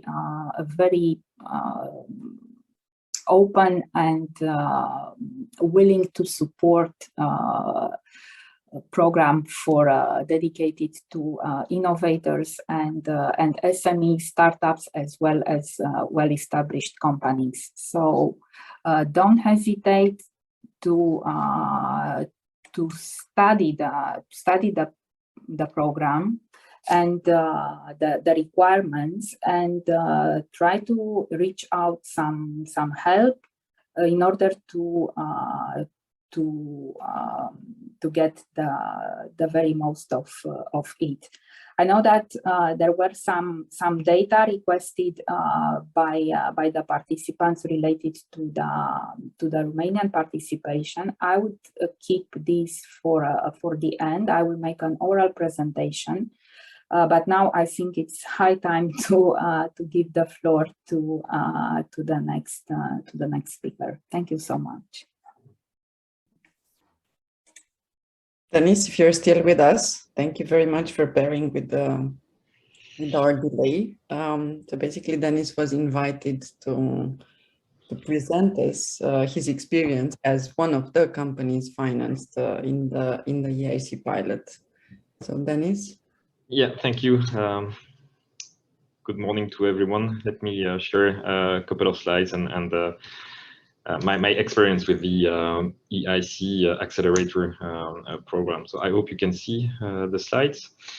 But just to start, very quick introduction about, can I get rid of this?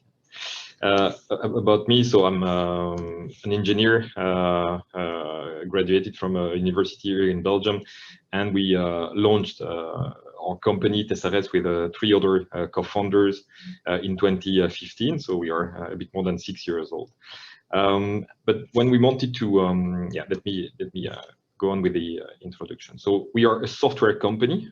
So that's something which is important for us. We are a spin-off from a university here in Belgium called UC Louvain, and now we have 5 main investors, including the EIC Fund. So we have matured over the last few years.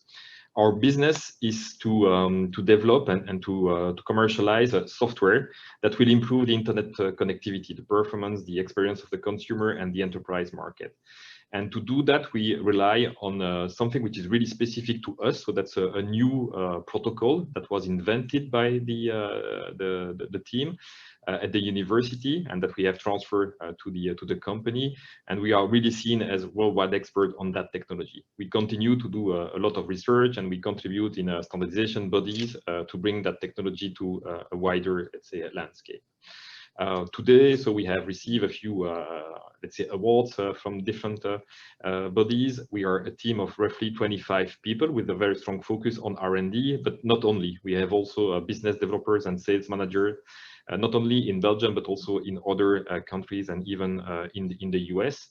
And our technology is already adopted by, I mean, big telecom operators in Europe. I mean, some like Proximus in Belgium, KPN in the Netherlands, Telia in two affiliates, an affiliate of Dutch Telecom, and Gomata. We even have a much bigger operator, but we don't have the possibility to share the name yet. It's under rollout. So what we do, what our technology do, is basically combining different access networks. So it can be a fiber, it can be a DSL, it can be 4G, 5G, Wi-Fi, you name it. So we combine those internet access network into a single, more reliable and bigger pipe. And there are actually quite a few use cases that we can do with that technology. The first use case is to really address what we call the digital divide. There are still tens of millions of households in Europe who don't get access to a decent internet connectivity. So what we do, we combine DSL and 4G to give that speed boost to those people and address the digital divide. And that solution has been deployed already by 7 ISPs since 2017. The second use case, and that's really the focus of this EIC Accelerator program, is to improve the use of both the cellular and Wi-Fi and make them working as one. We all know that all the smartphones, they can connect to both cellular and Wi-Fi, but sometimes the transition from one to the other is not as great as we would expect. So that's a new use case relying on the same proven technology, which is currently in POCs. So we have activities, I mean, operators testing that in Europe and in North America. And potentially there are more use cases. We have just received a purchase order from a company in France to start to test our solution in the railway sector. So there are many more use cases.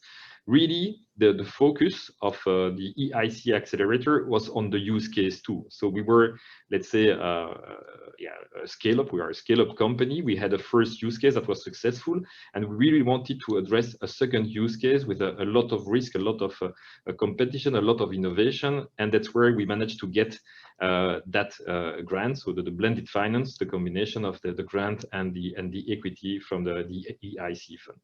And really, with that money, I mean, we are still developing the product. I mean, the project is still ongoing, but we have also managed to do the sales and marketing activities, so to produce marketing material, to push that to the consumer, but also to support the pilot phases with other customers.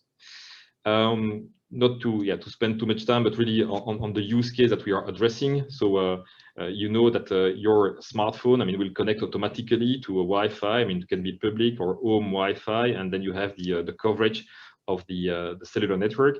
And we all know that there are certain situations where you're on edge of networks, or you're still attached to the Wi-Fi, but it's not that good, so you have a poor experience, or you have many handovers between the two networks, so also delivering a poor experience. And what we have realized is that in those situations, people, they might switch off their Wi-Fi on their smartphone, which is really bad because it's not a good use of the mobile resources. So operators will have to deploy more antennas and so on. This is not really a sustainable approach. So what we do, basically, we are able to seamlessly have overlapping handovers, so we can really use both networks at the same time, really to have a much better use of the resources and also a much better user experience. To comment a little bit about the EIC Accelerator, and just to give a little bit of history, when we applied for the first time, it was still called the SME instrument. So we submitted our application back in 2018. We were invited to the step 4, I believe, so the presentation in front of the jury, but unfortunately, we did not get the grant at that time. and that was in end of 2018. So in 2019, we tried again. At that time, it was possible to resubmit more times, but we failed 3 times after that. Before being invited at the very last try, we were invited again to the interview, and we were selected. And when we look back at why we believe, what made the difference to be selected, I mean, first of all, in our last submission, we really had a very strong proof point that our technology was working, because we had done a lab demo with a very innovative operator, Korea Telecom, and we managed to get a press release. And I really believe that that really made a difference in the file, but also in front of the jury. So my recommendation, I mean, really try to get those points from the market showing that your technology is regarded, is I mean, considered by big players. It's always very, very helpful. And also something else that made a difference is that there was, and this is really important in our sector, but there was very good progress in standardization. In the telecom sector, it's difficult to bring to the market something which is not standardized. And there we contributed to standardization, and the standardization, I mean, reached a milestone about freezing some specification, and again that was really good for our case, and that's why we get the grant. We were actually, when we got the grant, I mean, we applied for the blended finance. I mean, we were among the first SMEs to apply for the blended finance. So we decided to do so, and we were also among the very first SMEs to receive such a blended finance. My experience on the 2 sides, so the grant and the equity, was that the grant process was really smooth, right? I mean, after having received the confirmation that we were selected, then of course there are a couple of stuff to do, checks and so on, but all in all, extremely smooth. While on the equity, well, it was the first time also for the Europe to put that in place. So I guess we had to go through all the initial hiccups of such a process. And that has taken a bit more time, definitely. And regarding that second process, I will also share, I mean, some hints on how to deal with that. But going back to the blended finance, so as you know, it's a combination of grant and equity. So grant, that means, I mean, if you get the grant, it really means that you have really thoroughly structured your business plan, right? I mean, yeah, as you know, it's really demanding what you need to do, but it really helps you to structure what you want to bring to the market. So it's a very, very good exercise to do. And also it means, I mean, if you get the grant, that your project went through a highly selective process, right? The number of SMEs that are getting the grant is rather limited. But if you manage to do that, it gives you a really high credibility. And you need then to lever or to use that credibility that you have gained by getting the grant. On the equity side, I mean, as you know, the EIC Fund will not invest alone, right? Most of the time, they want other investors to join the fundraising. But what you get, I mean, together with the grant, you get a commitment that the EIC will participate in the next funding round. And actually, I mean, having that commitment, having that letter, this is really a huge strength that you have to convince other investors, and really also to convince the investors, because you are telling them, look, I need that amount of money, but I have already secured that amount from Europe, right? So this is an extremely powerful message that you can convey to investors. And really the combination of the two, that's, as I wrote here, a powerful lever to attract the investors that you want, right? Because when you are looking for investors, they are investors that you really want, and they are investors that, okay, you will take because those are the only ones who are interested. But with those two, the high credibility, plus also the commitment to get additional funding from a very solid and credible investment fund, it's really helpful to convince the investors that you want to bring into your company. Nevertheless, I mean, when you do the work with the EIC Fund, a few recommendations. I mean, first of all, in terms of expectations, when you work on a capital increase, fundraising, this remains a complex task, and it really takes a lot of your time. I mean, the time of the management of the company. You don't expect that the EIC Fund will take the lead on your behalf. I mean, you are still in control of your company. It's still your destiny somehow. I mean, you have that commitment from the EIC, but it's really up to you to take the lead with the other investors to get the fundraising to a conclusion. So you don't have, I mean, the grant is really great because you get money, I mean, for your development and so on, but don't expect, I mean, the EIC Fund to become the lead investor for your capital increase. It's not the case. This is not their what they are saying. It's not their value proposition. So really take the lead. Also, when you work on a capital increase, you need to really keep in mind that what is happening will have an impact on your company for the next few years, maybe the next 2 years, maybe the next 3 years, maybe the next 10 years. And during that period, a lot of things can happen. I mean, good things, but also bad things. So you will have to put in the investment agreement and in the shareholder agreement all those scenarios. And really, my recommendation is to get next to you a good lawyer. I mean, that comes with a cost, but I can assure you this is money well invested. So you need to have, I mean, someone that you trust, someone who is familiar with this kind of transaction, who is familiar also with the SME, you know, structure and the startups and the expectations of the founders of a startup. So you need to have that support. And with the lawyer, again, the recommendation is to take the lead. I mean, it's take the lead on the term sheet, take the lead on the shareholder agreement, so that you can really keep some of the control. So don't, I mean, of course, I mean, the EIC Fund, they have an excellent law company in Brussels, maybe also in other countries, I don't know. So they really have, I mean, people who are extremely capable. But if you leave that in their hands, then it's going to be a bit more difficult. So really, my recommendation again, take the lead for that part.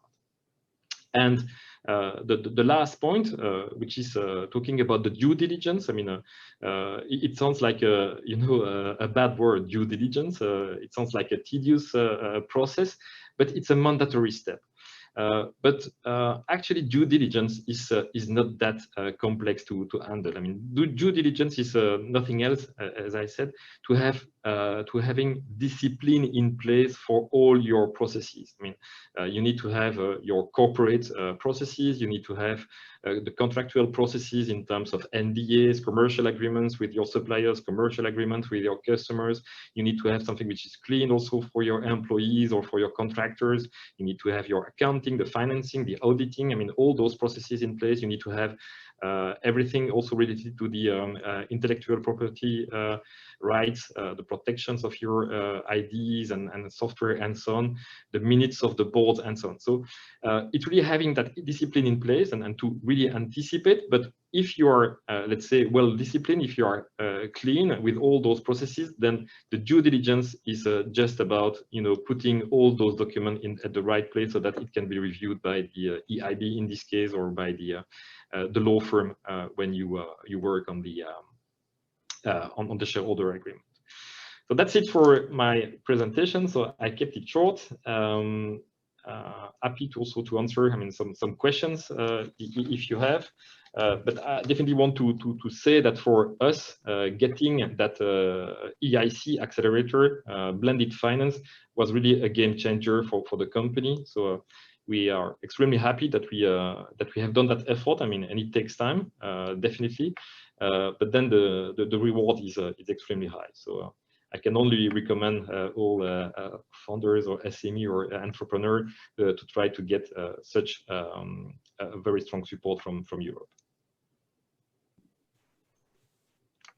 Thank you so much, Dennis. That was really interesting, and thank you very much for the last slide. Right, like the key advices and takeaways that you're passing to any other successful investee of the EIC fund at the end of the day.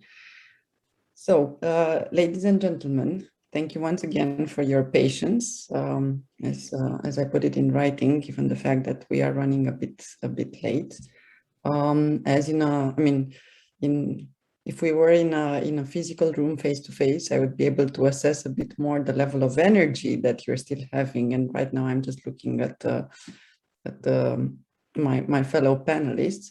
I will quickly once again invite you to post any last questions as a sign of there's still a bit of energy in the room. Otherwise, once again, in the next 10 minutes, we are planning to close this. I think to a large extent, we managed to answer a lot of the both like larger questions, but the detailed ones. We will try to create also maybe an FAQ, if possible, with the support of the colleagues from the Măgurele Science Park, to capture all the answers, the valuable answers that you already received. We are aware there's a lot of information you just received in the last 2.5 hours. I hope it's been interesting. And yeah, that's it. I mean, I know we are unhappy. Nobody's happy with the level of participation and success of the Romanian innovators.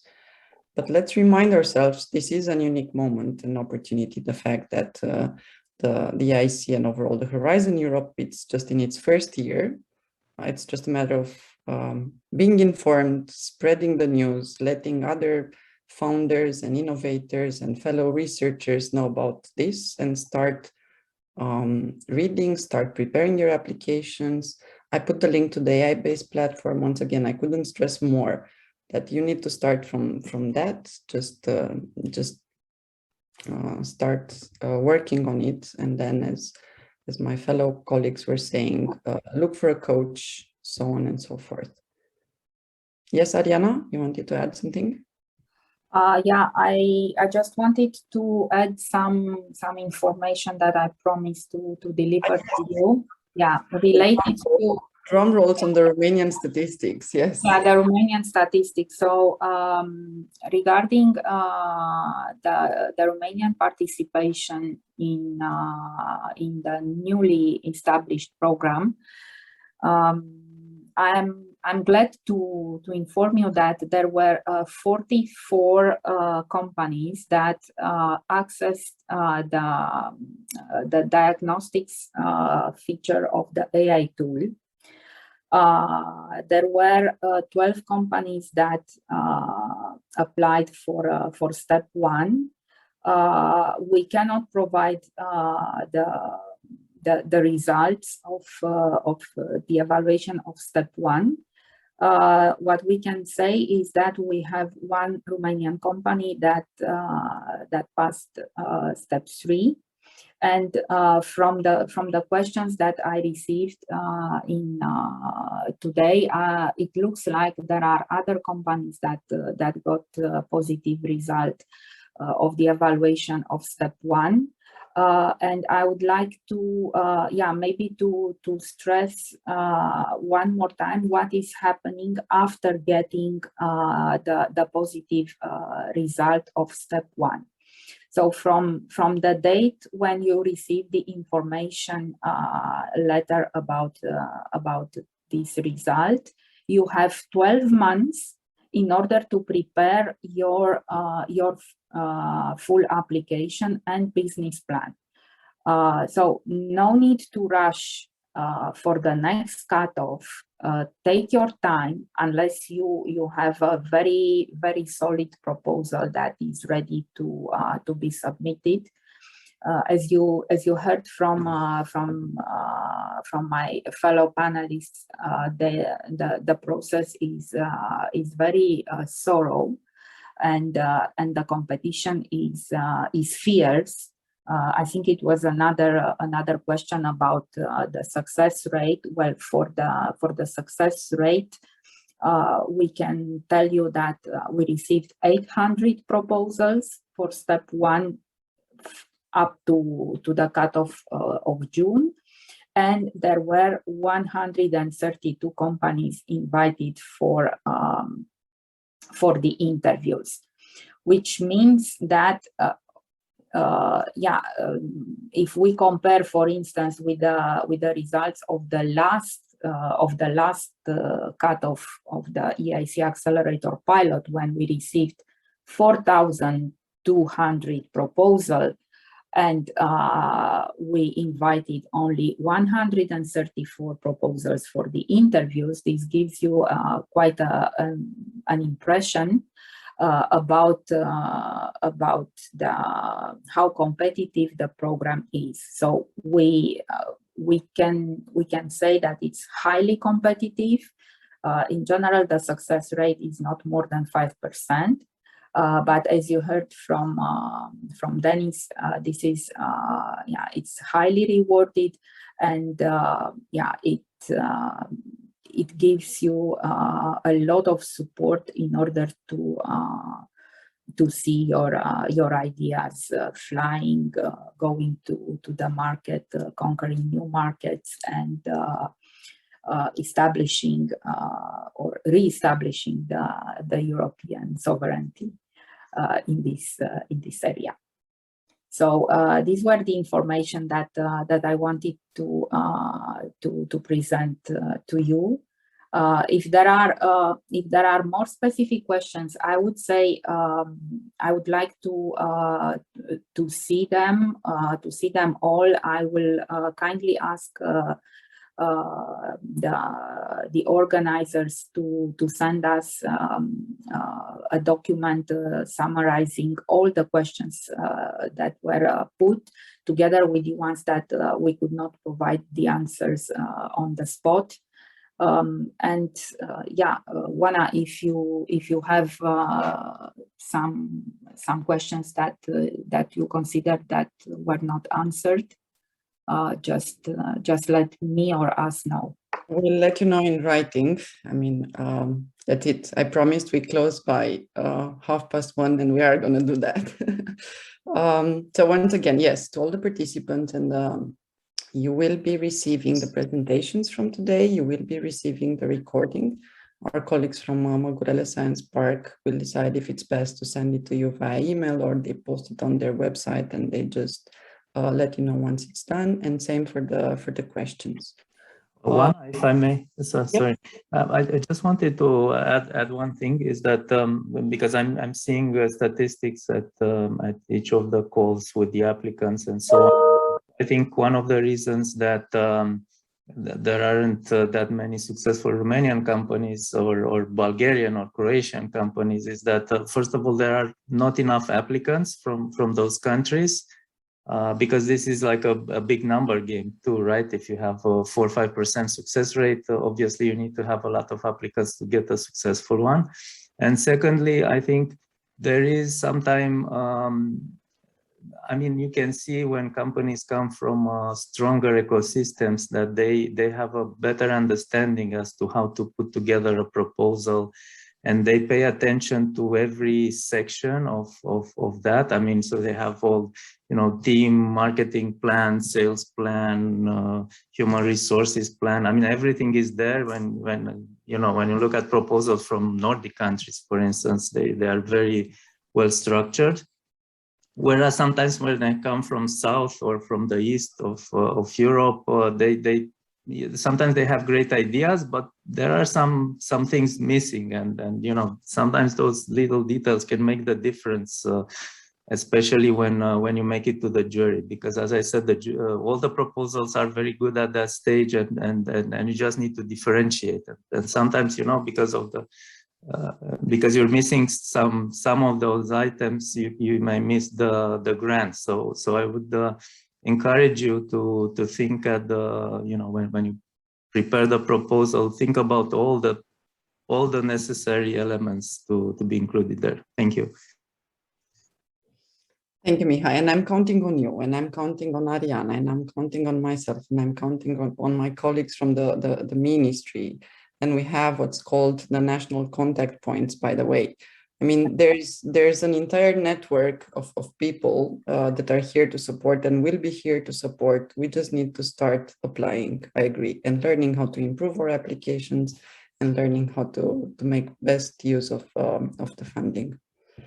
With no further delay, ladies and gentlemen, I believe the maximum number of participants was close to 190 to a certain point, and still 120 of you are still standing with us. Thanks a lot for the interest in this event. And if you still have 30 seconds for us, my colleagues in the Măgurele Science Park team will be posting a poll just to give us a very quick feedback on how was, to which extent was the event corresponding to your expectations. Thank you very much once again, and really looking forward to continue a series of events for innovators and SMEs and researchers in Romania. Just we'll still stay on till we see the poll being filled. Thank you so much for doing it.